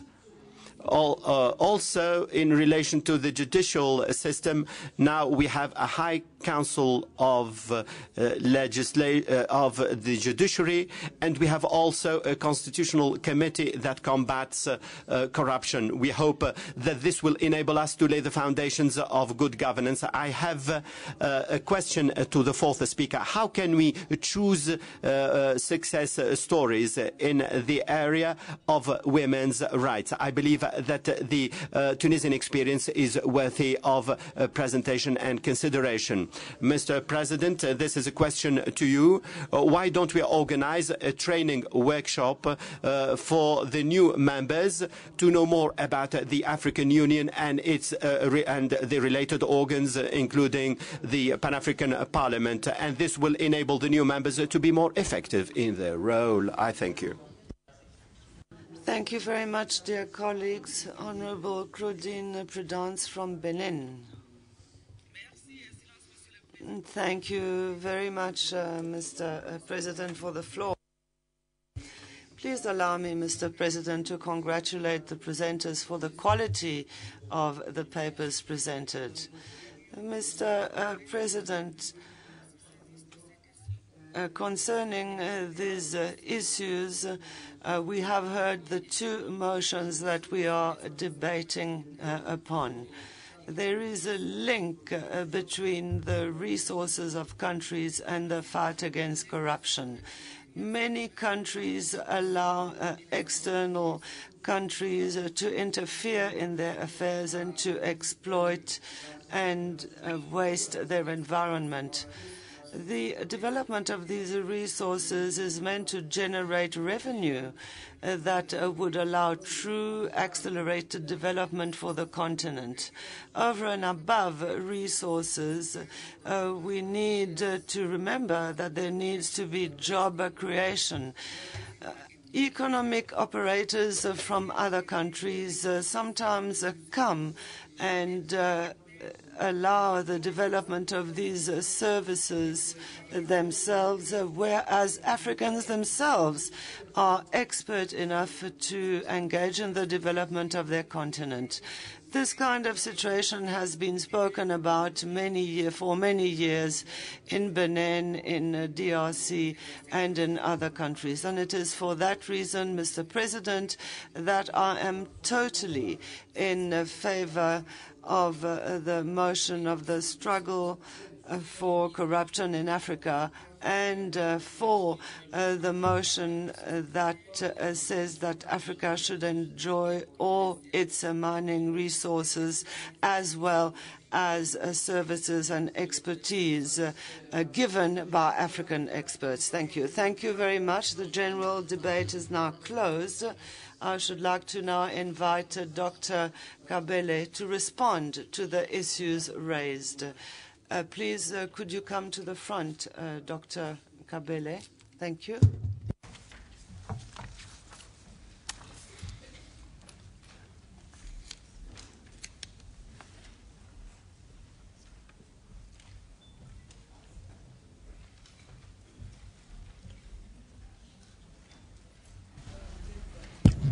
Thank you very much, Mr. President. And let me also thank the honorable members of Parliament for engaging with the debate, and it's very, very interesting that we've had such a rich exchange of ideas. I would like to try, Your Excellency, to respond, Mr. President, with your permission, to all these issues that have been raised, and some of them are comments that I think, by and large, I agree with. But let me do justice to the issues as tabled before us. Mr. President, starting with Tunisia, the first issue was on the Tunisia appreciated the importance, or reinforced the importance, of democratic governance in Africa, in particular participation of citizens in the democratic processes. I think we're all agreed on that. Tunisia raised a concern that we didn't highlight the role of regional economic communities in promoting intra-Africa trade, towards also establishment of single currency on the continent. Let me just highlight to the honourable member from Tunisia that, in fact, we made reference to flagship projects of Agenda 2063. We didn't discuss those in detail. But one of those flagship projects of Agenda 2063 speaks to the commitment by African leaders towards the establishment of continental free trade area of the continent, continental free trade area in Africa, in pursuance of the 1991 Abuja Treaty, establishing the African Economic Community. And that continental free trade agenda, it also includes the possibility of introducing the common currency. So let's hope when we reach there, when we reach that milestone, we would have addressed your concern. But the continental free trade also will also speak to our mission to ensure that we have free movement, not only of goods and services in Africa, but also free movement of people, African peoples themselves, being able to freely move across borders in their own continent. Because presently, we still face serious restrictions in moving within our continent because of visa controls, visa restrictions across our borders, which inhibit our people from even doing business within our own continent. Yet, in fact, when you look at the extent to which foreign investors are able to move within our continent, it's a contrast. European investors are able to move easily within our continent, but Africans themselves are not able to move. So that's an issue that also PAP could take up as an issue. And the AU is already taking up that issue presently as we speak. And Chair, the issue about the role of PAP, I think I would also leave to the Vice President to tackle. But broadly, I agree with all honourable members of Parliament that have raised the issue that until and unless PAP is given full legislative powers, PAP will not be effective. Let's just deal with that issue once and for all and put it aside. If PAP is not given full legislative powers, PAP will remain a toothless bulldog. It's a fact. PAP will remain ineffective. And we all support the PAP in that direction and towards the universal ratification of the protocol, the amended protocol establishing PAP as per the Malabo decision. We all support that initiative, and we're happy to work with PAP to ensure that that protocol is ratified by all members of the Union and implemented effectively.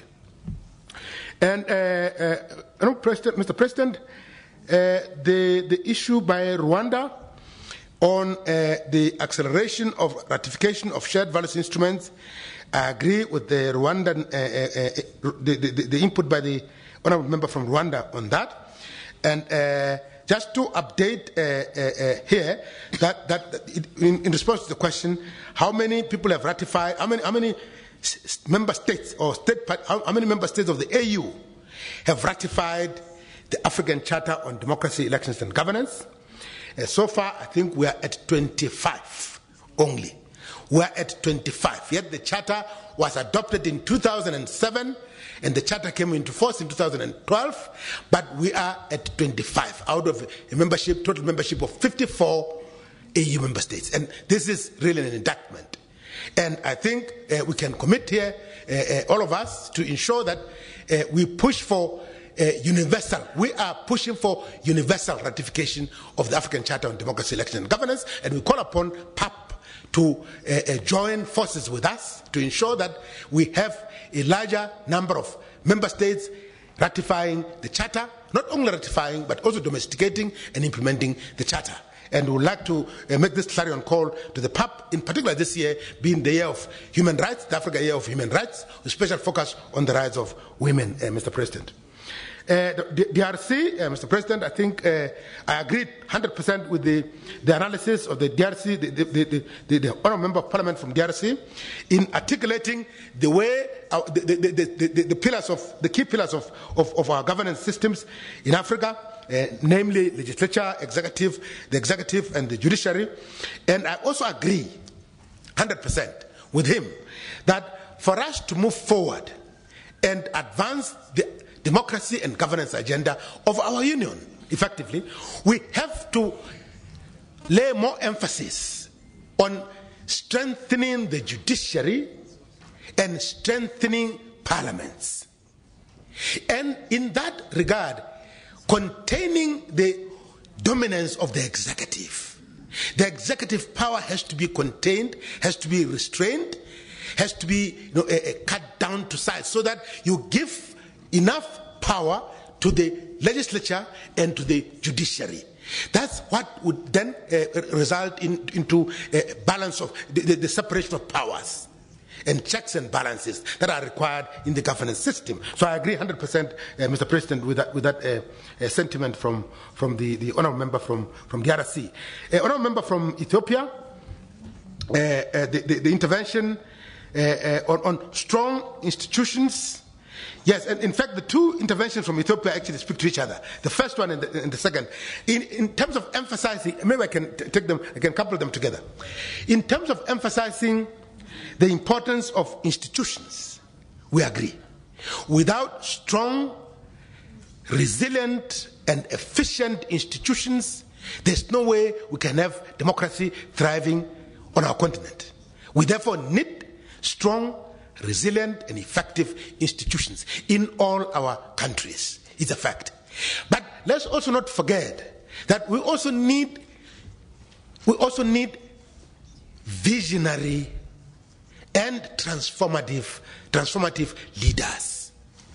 So when Obama said we need to emphasize more on institutions and less on personalities, yes, but we also need strong, visionary and transformative leaders. Much as we also need an active and vibrant civil society, an active and vibrant citizen engagement. So 3 things are important, Mr. President. 1, yes, strong, resilient, and effective institutions. 1. 2, visionary and transformative leaders. 3rd, citizen engagement through an organized civil society. So those 3 are important in terms of driving the democracy and governance agenda, Mr. President. And the PAP, this I said I'm going to leave to Excellency the Vice President. The PAP playing its rightful role as the chair of the AGA platform is in a good position, I agree. This is the statement by Ethiopia, I agree. But Ethiopia goes further to say, then we need to translate our commitments with concrete action. And definitely, we look up to the Pan-African Parliament as the chair of the AGA to drive the AGA process forward and make sure that we realize some palatable results across the continent. But we agree with most of the honourable members that PAP can also do this more effectively if PAP is granted full legislative powers. I'll leave that to Excellency the Vice President.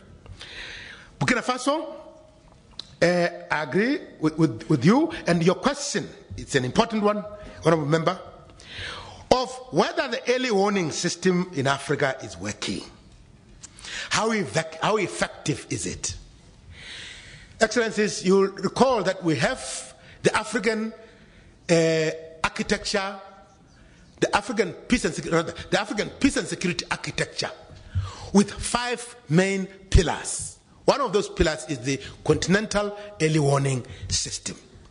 I must admit, Excellencies, here before you, Mr. President, that the continental early warning system is doing its best to ensure that we are able to get early warning, early signs of crisis. We ensure early response for early recovery. But we still need to do much more. We still need to do much more because prevention is better than cure. So we're trying to assist the continental early warning system to make sure that we also have early analysis of possible crisis situations. That analysis then advising the AU policy organs how to respond early enough. Let me give you a concrete example where I think we can say that there was relative success in terms of early warning, early response, early action, early recovery.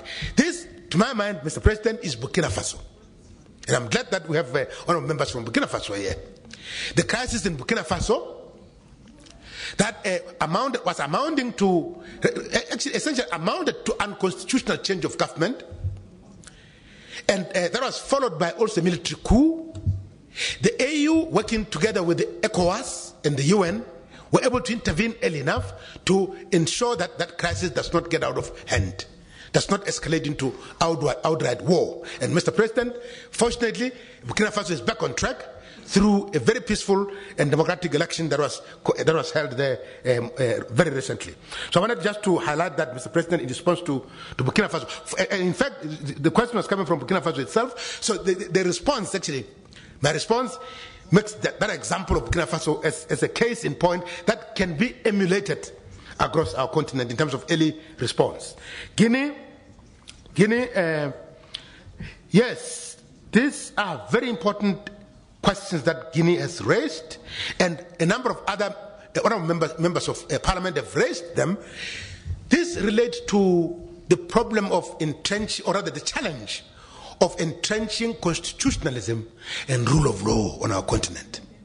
That we still face challenges presently of constitutions being amended arbitrarily without consulting people in most instances for prolongation of tenure of sitting presidents. Is a fact and is a problem. Now, the charter, the African charter, and by the way, before I go to the African charter, Guinea makes the point that this problem is also generating conflicts on our continent, and is a fact. And with those conflicts, we are not able to have peace, we're not able to have democracy, we're not able to have socio-economic development. It's a fact. In the Charter, the African Charter on Democracy, Elections and Governance, Excellencies, Article 10 specifies clearly how a constitution can be amended constitutionally. How a constitution can be amended democratically without trampling on the rights of the people. It's very clear. But Article 23 also stipulates how a constitution can be, how amendment of a constitution can be considered as tantamount to unconstitutional change. So the Charter provides what to do to amend your constitution constitutionally, and what not to do, not to fall into the trap of unconstitutional change. So the Charter is very clear. But some countries follow the Charter in amending their constitutions, but others have contravened the Charter in a number of ways.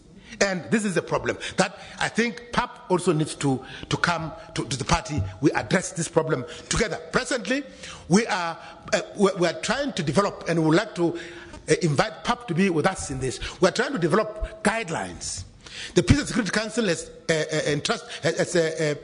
instructed us as the African Commission to develop guidelines of how best to amend constitutions constitutionally without falling into the trap of unconstitutional change. So we invite the PAP, Mr. President, to be with us in that journey through the AGA to develop that framework for our AU member states. Tanzania, Mr. President, I think Tanzania raised issues, the same issue that we raised, which I think would also I would also like the Vice President to handle the issue of PAP promoting the African agenda without full legislative powers. I would love to just defer that for the Vice President to tackle, because we agree in principle. And then Parliament without full powers simply becomes a talking shop, and I think we need to address that.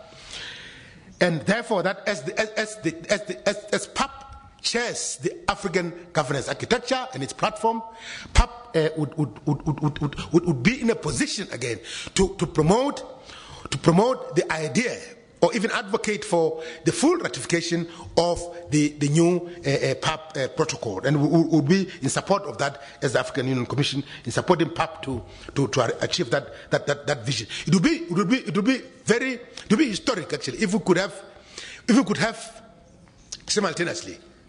And this also addresses the question from Sierra Leone. If we could have simultaneously universal ratification of the African Charter on Democracy, Elections and Governance, and if we could have universal ratification of the new PAP protocol, that would be very historic. And if we could aim at that, that would be a very important milestone and achievement by the African governance platform under PAP's chairmanship. I think I've tackled the issue by Ethiopia, the second intervention by Ethiopia, to some extent on the institutions and leadership.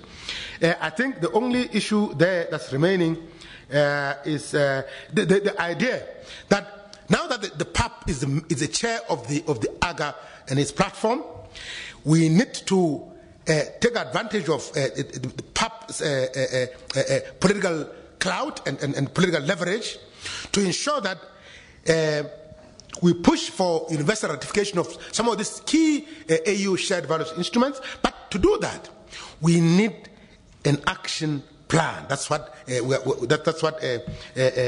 Ethiopia is saying, and I agree with that. We need to have clear standards for doing that, action plans and clear targets, monitoring and evaluation of how we're achieving the plans. And I think that can be done under the PAP's leadership. Guinea, Mr. President, we need to, PAP needs to play its rightful role to hold leaders to account. That's what PAP is about. I agree with Guinea. That's what PAP is about. PAP needs to ensure that it has the power, the adequate power, effective power to hold leaders to account. And Guinea then goes forward to pose the question about the relationship between the African Commission on Human and People's Rights and I think, if I'm correct, you meant the African Court on Human and People's Rights. The African Commission on Human and People's Rights is based in Banjul. The African Court on Human and People's Rights is based in Arusha. Now, the two play complementary roles, not really duplicative roles, complementary roles, in that the Banjul Commission deals with complaints and also assesses state of human rights on our continent, but the court in Arusha deals with cases, legal cases that are brought before it by member states as well as citizens of countries that have ratified the protocol establishing the court. So it may not be useful to aim at to think of merging them. There's no case, I think, for duplication here. There's no case for resources being misused. I think it's better if they're two together like this, but emphasizing more coordination and cooperation between the two institutions. Sierra Leone, again, I think on the issue of colonialism and independence, very good question, very good issues that you've raised, important issues that you've raised, reminding us of Nkrumah, of seek ye first the political kingdom, and all else shall be added unto you. A very powerful statement that we have to attain political independence, but that's not enough. Other things have to come with political independence. But let's accept the reality. And I think Sierra Leone has a point here. Let's accept the reality. Most of our countries have managed to achieve the political kingdom, but all else has not yet come. For example, we do not as yet have economic independence as African countries in most instances. Much as we have political independence, our economies are still dominated by multinational corporations that siphon resources out of the continent to enrich the West, while Africa remains underdeveloped. So that's the fact. And these are the issues that, in fact, the Mbeki panel raises poignantly. Mbeki panel deals with illicit financial outflows out of the continent. That report by President Mbeki, tells us that every year the continent loses, or rather bleeds profusely, bleeds resources out of the continent to Europe, to the magnitude of 50 to 60 million, is it million or even billion? Billion actually. It's 50 to 60 billion per annum, per year. And you can imagine, now, besides the illicit financial outflows, Excellencies, you have now learned in the past month or so of the Panama Papers, where now these corporations also siphon resources out of the continent to tax havens in Panama and other places. This is how the continent is losing. This is how the continent is losing its resources and remains underdeveloped. And it then takes us to a paradox that one of the members raised. Why this continent is rich in resources, yet it is the poorest on earth. Only last week we had a retreat of the Executive Council, one of the members, Mr. President, in Nairobi. And this was the issue that was tabled. The issue discussed by ministers of foreign ministers in Nairobi was, why is it that Africa is rich, but its people are the poorest on earth? Yes, it's a paradox. So some of the issues that were raised were, one, yes, illicit financial flows, corruption, right? Issues of financial growth, illicit financial outflows, corruption, weak institutions, weak negotiation of contracts by our governments, contract negotiations, and also the issue of our economy still being controlled by external actors rather than our own private sectors within Africa itself. So these are some of the issues that were raised in that meeting, Mr. President, in Nairobi last week. Now, Burundi, I think these were largely comments, and I think I agree with Burundi on the issue of the media bringing the media to play its rightful role within the AGA platform and also within governance arrangements at national level. Because as you rightly pointed out, Burundi, the media has a big role to play in promoting democratic and participatory governance as the fourth estate. The right to information, I agree with you 100%. Mali captures the point I think that we've also been making over and over again, Mr. President, that the problem that we have in advancing democratic governance on the continent, even through the AU, is that we are good in terms of putting in place normative frameworks, protocols, declarations, charters, that also get signed, ratified, but we are poor when it comes to implementation of these shared values instruments. So that PAP, therefore, is called upon to see how we can bridge that gap between norm setting and norm implementation. PAP itself as being the true representative of the people. Sudan, on the ensure participation of all political parties. Sudan was raising the issue that if AGA is to be successful, we also need to, at national level, to ensure that all political parties participate in the political process. It's a fact. The political system should not be left solely to the as the preserve of the ruling party. All parties have to participate during elections and in between elections. It's a fact. So that should be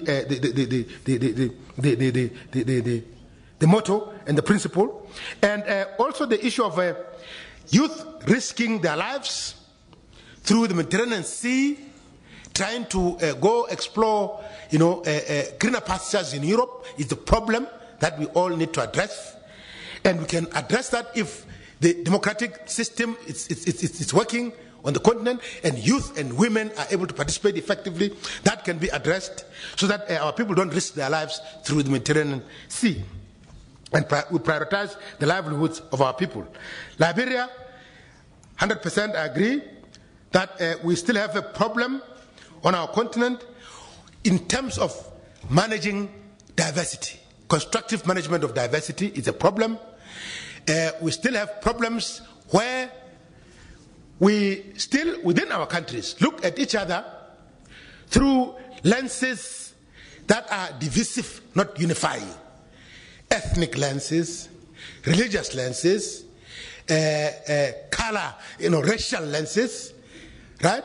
So regional lenses, gender lenses, generational lenses. So we have to bridge all these cleavages. We have to bridge the gap that is brought by the fault lines of diversity through ethnicity, tribalism, religion, region, race, etc., etc. And he gave a good example of the just elected mayor of London, who is a Muslim himself, but who was not elected on that card. And so I think we can do better on this. And I think a number of countries are already beginning to establish what we call cohesion, national cohesion commissions, such as Kenya. It has a national cohesion commission. Other countries are establishing different kinds of mechanisms, such as in this country, you have what we call Chapter 9 institutions. In this country, South Africa, Chapter 9 institutions that aim to also bridge that gap and make sure that diversity is managed constructively. In Egypt, Mr. President,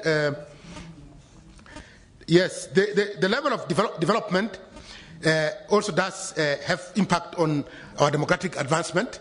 So we need to, as we pursue democratic governance, we also need to pursue simultaneously socio-economic development. We also need to pursue building peace and stability on our continent. And in terms of pursuing socio-economic development, Africa has to prioritize addressing basic human rights of our people. And we can do that, and starting with this year being the year of human rights, to address the basic needs of our people, namely food, shelter, health, education, clothing, environmental protection, security, without necessarily undermining the other rights, civil liberties and political rights. But for Africa, we need to give more accent to addressing development, rights that speak to socio-economic development of our people. And the Sierra Leone, I think I've addressed the question of ACDEC not yet being fully ratified, and the PAP protocol not yet being fully ratified. And I agree with you 100% that we need to prioritize these two instruments in order to champion governance on the African continent. The Vice President raised an issue also of leaders adhering to constitutions and respecting the term limits as defined within the Constitution, rather than arbitrarily amending the constitutions to prolong tenure. This is a big issue that I think we need to work together with PAP to address. And Peace and Security Council is also grappling with this problem that is facing us. Sudan, I agree on the issue of our understanding of the concept of governance. For me, Mr. President, the concept of governance can be defined simply to mean state-society relations. How the state relates to its citizens, and how the state exercises its power over citizens, and how citizens in turn holds the state to account. That's simple, as simple as that. How the state interacts with citizens and how citizens hold the state to account. And the state having the responsibility to provide services to societies, to citizens. And that for me that's the basic definition that I can provide to Your Excellencies for us to move forward on the concept. Tunisia, I agree. I think those were comments. I agree with Tunisia 100%. And Tunisia also raised the question of the paradox of rich Africa and poor Africans. I've addressed that earlier on. And I agree with Tunisia on the issue of women's empowerment that Tunisia raised. And I will add youth empowerment as well. Gender equality and youth empowerment. These are very important ingredients of promoting democratic governance on our continent. And if they are not addressed, then we have not yet done our homework in terms of ensuring that democratic governance is entrenched and consolidated on our continent. In fact, let's not forget that women constitute more than 50% of all our populations of the 54 countries. The populations, women constitute more than 50%. Youth constitute more than 70%. So it is important that they are brought into the mainstream of governance processes, and they are well represented in Parliament and other decision-making structures, women and youth. And also not forgetting other marginalized groups such as people with disabilities and minorities. So we would like to call on honourable members to ensure that we advance that agenda. Finally, Mr. President, is the issue raised by Togo on the external interference, and I think other honourable members have addressed the issue actually. External interference, foreign interests, and how this then also affects our efforts in promoting democratic and participatory governance on our continent. Yes, we need to ensure that Africa promotes democratic and participatory governance that speaks to its own context, to its own socio-economic and political context. Democratic governance cannot be imposed, Excellencies, from outside. Governance or democracy cannot be imported and exported as if they are bananas, oranges, or apples. They have to grow within a particular context, African context, and they have to be aligned to the particular situation of Africa.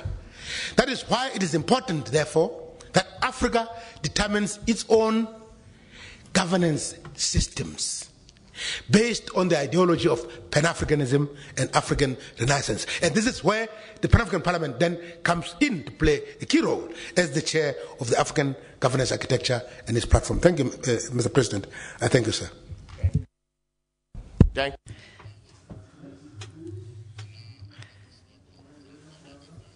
to respond.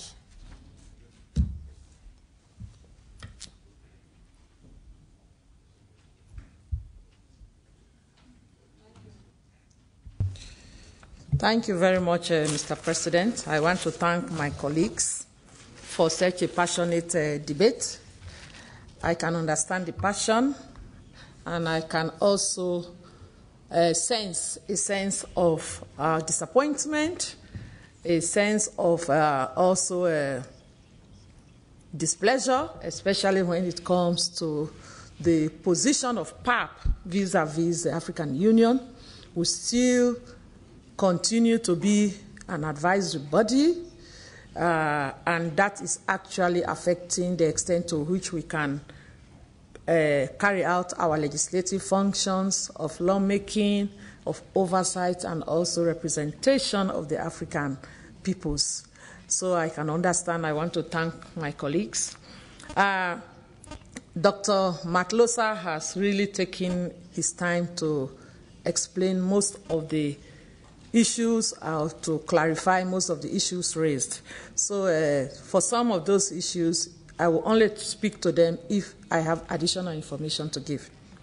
On the issue of the continental free trade, the continental integration, I think the information I want to give here is that in January this year, during the Heads of State Summit in Ethiopia, the meetings of the ministers of foreign affairs and also the meeting of the ambassadors, especially in the retreat in Makele, the issue was extensively dealt with.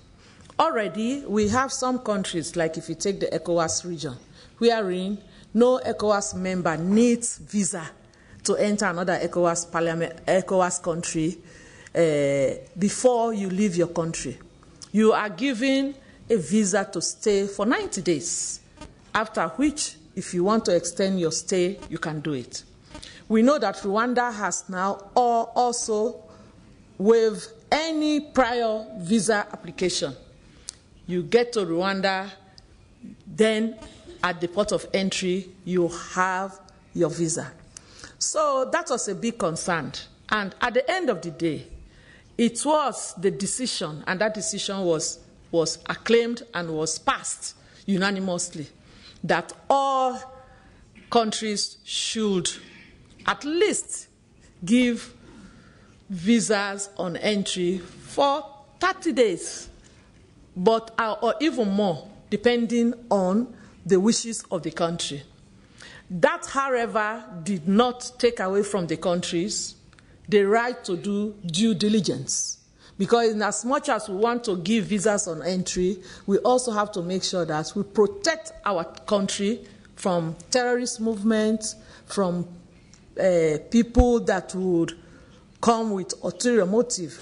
So I think the next sitting will be this June, and I think in Rwanda, I'm sure there is going to be a report by the different countries with regards to the extent to which, for those countries that don't already have this rule, this policy, to report on whether they have now accepted that. So I think that is going to help in the movement of people especially. The issue of the executive and the judiciary, that the presentation did not dwell much on the executive and the judiciary. I think what we have done in the clusters, knowing that good governance, the tenets of good governance are free, periodic, fair elections, constitutionalism, rule of law, an independent judiciary, free press, and all of those things. The clusters have been organized along those tenets of democracy that we all know. So maybe Dr. Matlosa didn't have time to read the clusters. What the clusters are: one, we have the cluster on democracy, and that cluster is dealing with elections, with parliaments, with political parties, and also non-state actors and the media. That is what the cluster on democracy is dealing with.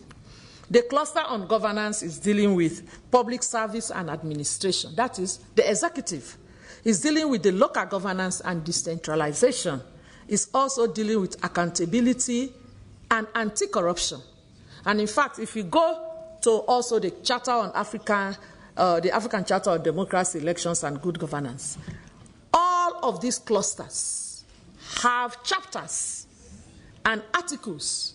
In fact, it is from there that these clusters were because it is one of the most important African share value documents, which we are struggling to grapple with, even though it has now come into effect, into force. We know that only 25 countries have signed. But these clusters have been carved out of the African Charter on Democracy and Good Governance. We have the Human Rights and Transitional Justice Cluster, which deals with the norms and standards of human rights. And it also deals with redress mechanisms, such as the TRC. In Sierra Leone, we have to set up the special court. In Rwanda, they have to set up the Gacaca court alongside the major court itself. Then we are dealing with constitutionalism and the rule of law. Under that, we look at rejecting unconstitutional changes of government, which you find in Chapter 8 of the ACDEG. And then also we deal with the executive, legislation, and judiciary systems.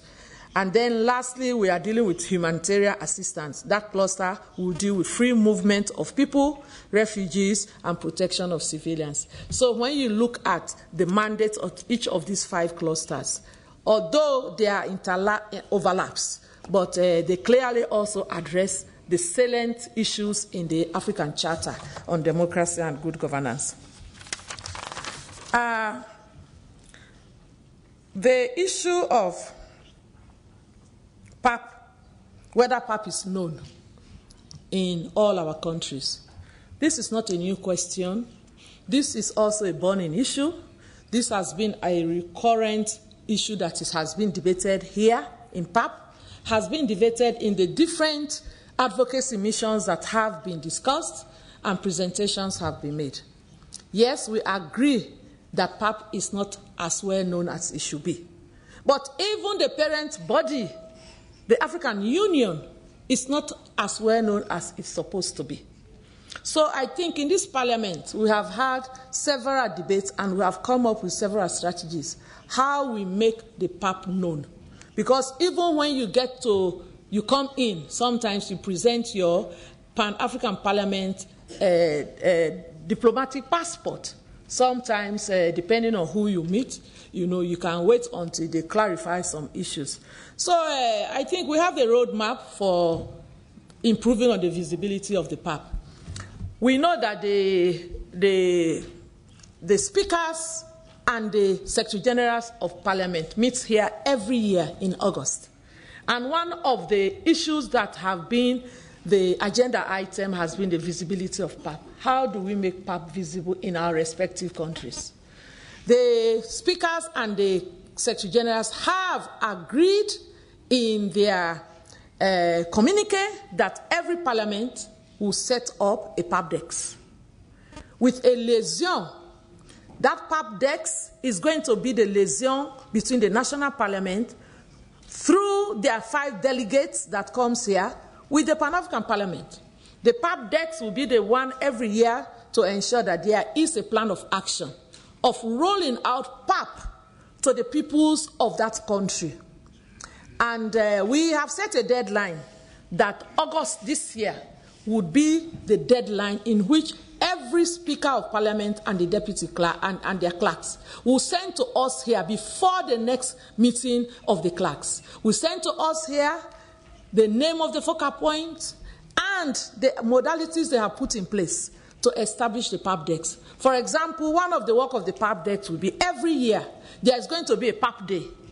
On that PAP day, there is going to be interaction between PAP and the citizens of that country, where they come to Parliament, questions are asked, presentations are made. Just like, for us, the Commonwealth countries, we used to have a Commonwealth Day, wherein, we have matches, there are speeches, there are statements, to improve on our knowledge on the Commonwealth. So it's going to also be like that. And other countries, some parliaments have already established their PAP decks. They have a plan of action, and some have even gone further to have a budget line. Like Sierra Leone, we now have an office, a PAPDEX. We have a budget. This year we presented a small budget line to the Minister of Finance, and we have given that money, and we are going to use that money to roll out PAP. So these are just some, but at the end of the day, let me tell you, my colleagues, if we expect that the Ministers of Foreign Affairs and the Ministers of the Attorney General, Minister of Attorney General Justice, and even our heads of state, who have already adopted the protocol, revised protocol, if we expect that they are going to be the one that will voluntarily take the initiative to bring our policy, our protocol to Parliament, forget it. It is our responsibility. We should be knocking at the doors of the ministers, inviting them to Parliament under question time to tell us the status of the ratification of this protocol. Because you know that, first of all, it goes to in some countries, it goes to the two ministries for convergence. Once the two ministries have looked at the protocol and they see that there's nothing in the protocol that is going to affect the sovereignty of that country, then they send it to Cabinet. Cabinet takes it to Parliament. In Sierra Leone, what we did was we knocked on their door every day. In fact, inviting the heads of state here was a bet to ensure that if Mr. President will invite you as guest of honor, you should come here with a certificate of ratification to say, look here, colleague, heads of state. If Sierra Leone we have done it, you could do it. And that was how we speedily had to ratify, because our president had to come here and we made it very clear that we want to put Sierra Leone on the map. So he should, together, all of us, will do everything to make sure that the protocol is ratified. So I think it is going to be our own project, the project of the delegation of the Pan-African Parliament, to go back to our countries and engage the radio, engage the media, engage the Parliament, but consistently knock on those ministers that are responsible. We are also lucky that Honorable Aissata Kabia was in charge in her new role for ratification.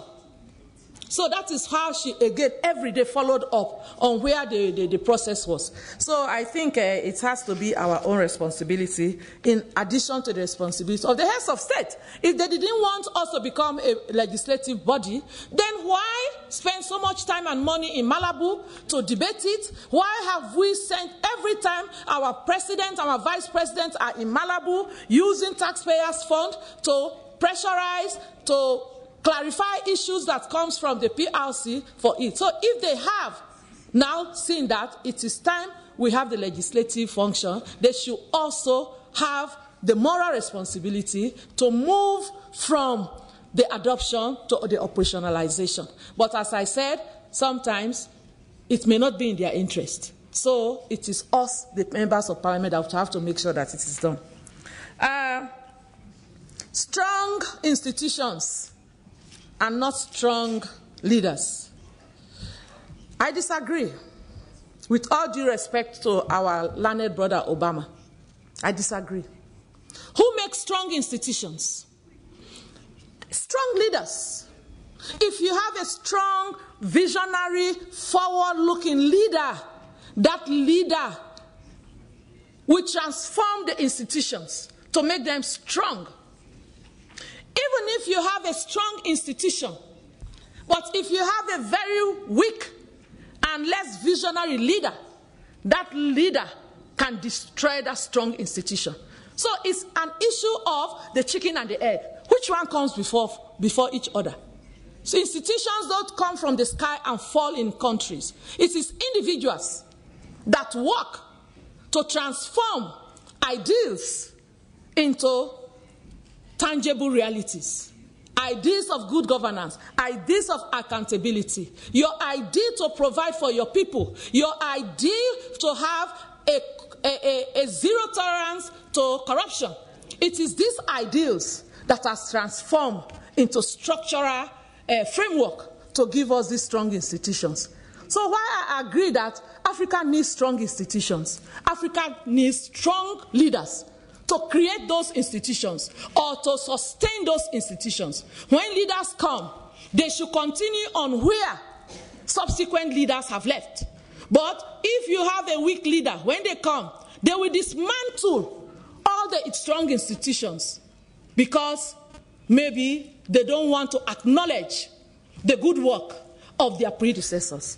So both are important. We need strong leaders who will make strong institutions, but we also need strong leaders to sustain those strong institutions. That is what I have to say.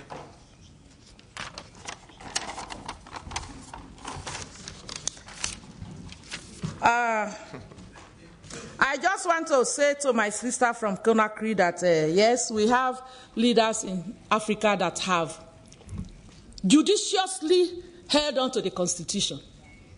You mentioned Benin, Seychelles. Please, don't leave Sierra Leone out.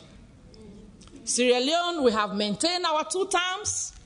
There was a smooth takeover from the Tijan Kaba government to the Anes Bai Kroma government. And we hope that there will also be smooth transition from the Anes Bai Kroma government to whoever will take over in 2018 after our elections. So please, we want to be in history.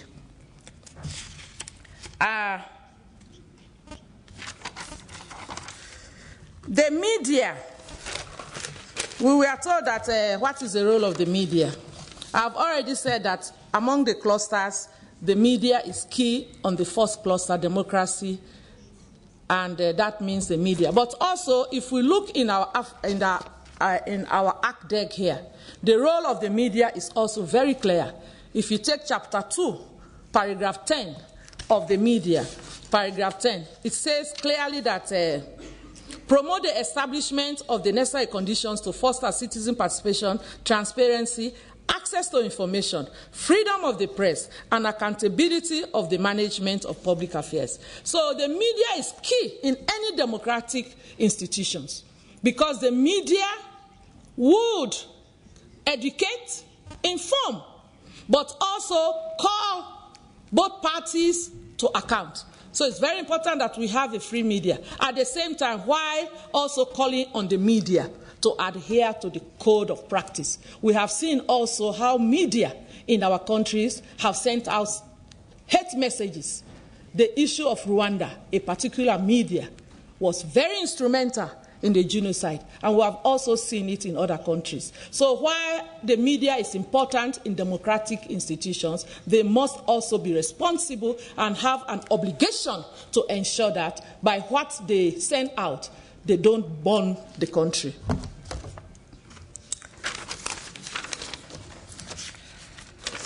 The issue of what is the relationship between AGA and the other organs. The platform is made up of all the AU organs, but it's also made up of the RECs.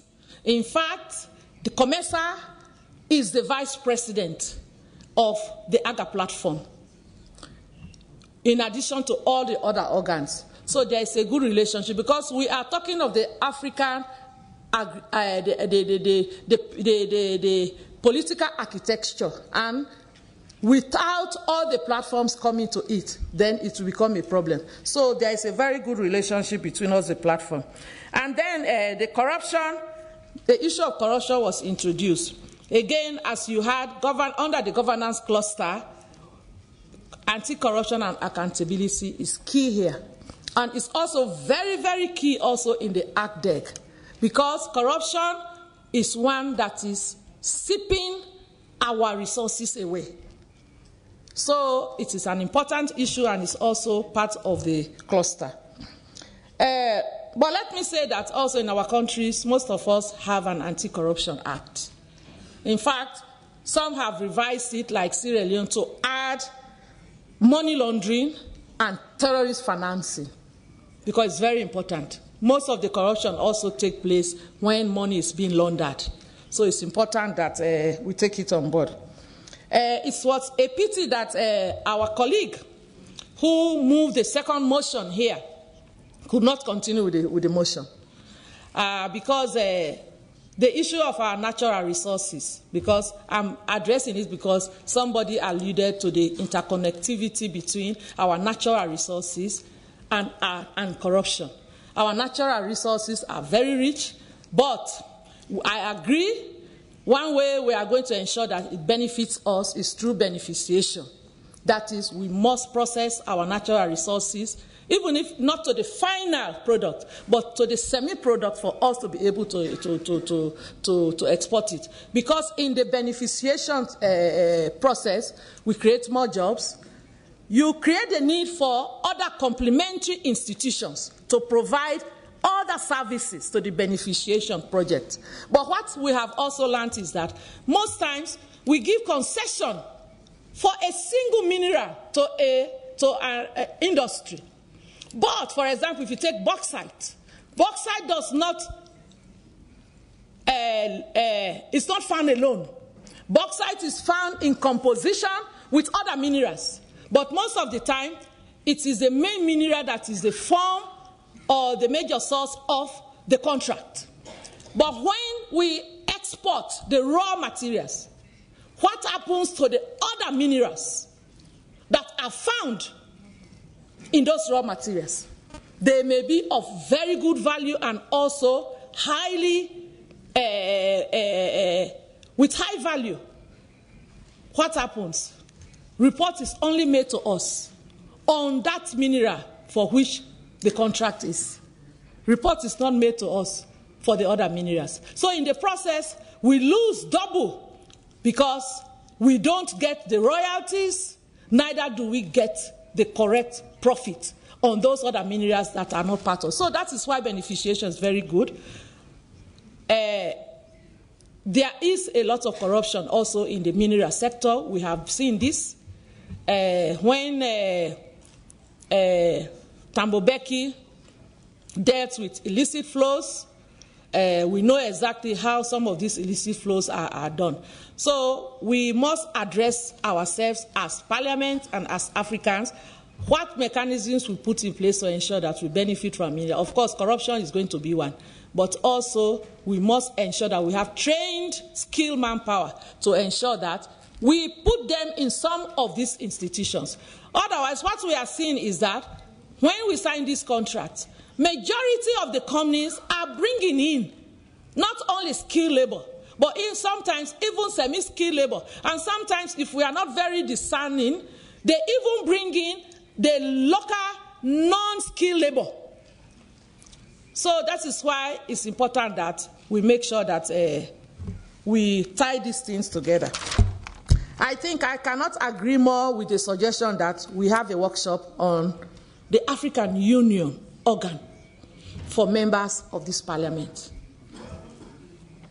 Mr. President, just this session, if I'm not mistaken, we have sworn in maybe 50 members or more. These new members may need this workshop and also us as a refresher, because there may be new things that would have happened in the African Union that even us, the current existing members, do not know. So that our members know exactly what are the organs, what are the structures. With that information, we are in a better position to raise up motions in this parliament to address the gaps that would have come out of this workshop. So I agree that, Mr. President, this workshop is imperative, and the sooner we can organize it with the African Union, the better, so that we know exactly what are the roles of each of the organs in the African Union. Lastly, but not the least, I cannot agree more with the role of women in all of what we are saying, and there are good examples on the continent. For example, there's nothing wrong if we call on the Tunisian government to talk to us about the good success stories of the women's rights or the role of women in their government. Rwanda, of course, has every now and again taken the platform to tell us how after the war they have been able to turn around Rwanda. But that turnaround has come because first, in their constitution, they have been able to recognize that everybody has the right to enjoy the country of Rwanda, that including women. And they have taken particular measures in the Constitution to affirm all the laws, the treaties affecting women, but to move further to give special preferences to women. Today, if Rwanda has over 60-something%, it's not a magic. It has come with political will. Conscious effort, never again to go back to the dark days of the Rwanda genocide, which both men and women suffered. They have taken this, they have set up institutions to look after the reconciliation. They have put institutions to ensure that every commitment made by the government is followed to the letter to see that it is implemented. So I think, honorable members, I stop here. I want to thank you for listening, but I want to stress this, that in as much as the heads of state have adopted our protocol, let us not sit and wait for them. Let us take the proactive measure to call upon them and all those in our government that have the responsibility of moving our protocol from where it is now to from where we want to be. The 5 members from each of these countries will have a particular responsibility to ensure that we do everything through the normal tools we have in Parliament, either in our committees or in the well of Parliament, to question our ministers as to what programs do they have to bring not only this protocol, but a lot of other protocols that we have not signed. The African Charter on the courts is still to be signed and ratified by a lot of people, lot of countries. Every time we meet, there is the advocacy from the president of that court that the court will suffer if we don't ratify. So I want to thank you all, and I hope that Merci beaucoup, Madame we'll la take it Présidente. further from here. Thank you. Merci. Thank you very much. And I submit the report and the presentation of the role of the Pan-African Parliament and the African Governance Architectural Platform. There are no observations, no comments, and it is passed. Thank you. Ladies and gentlemen, honourable members, I would like to invite the members requiring diplomatic passports to go to the room that has been allocated and to do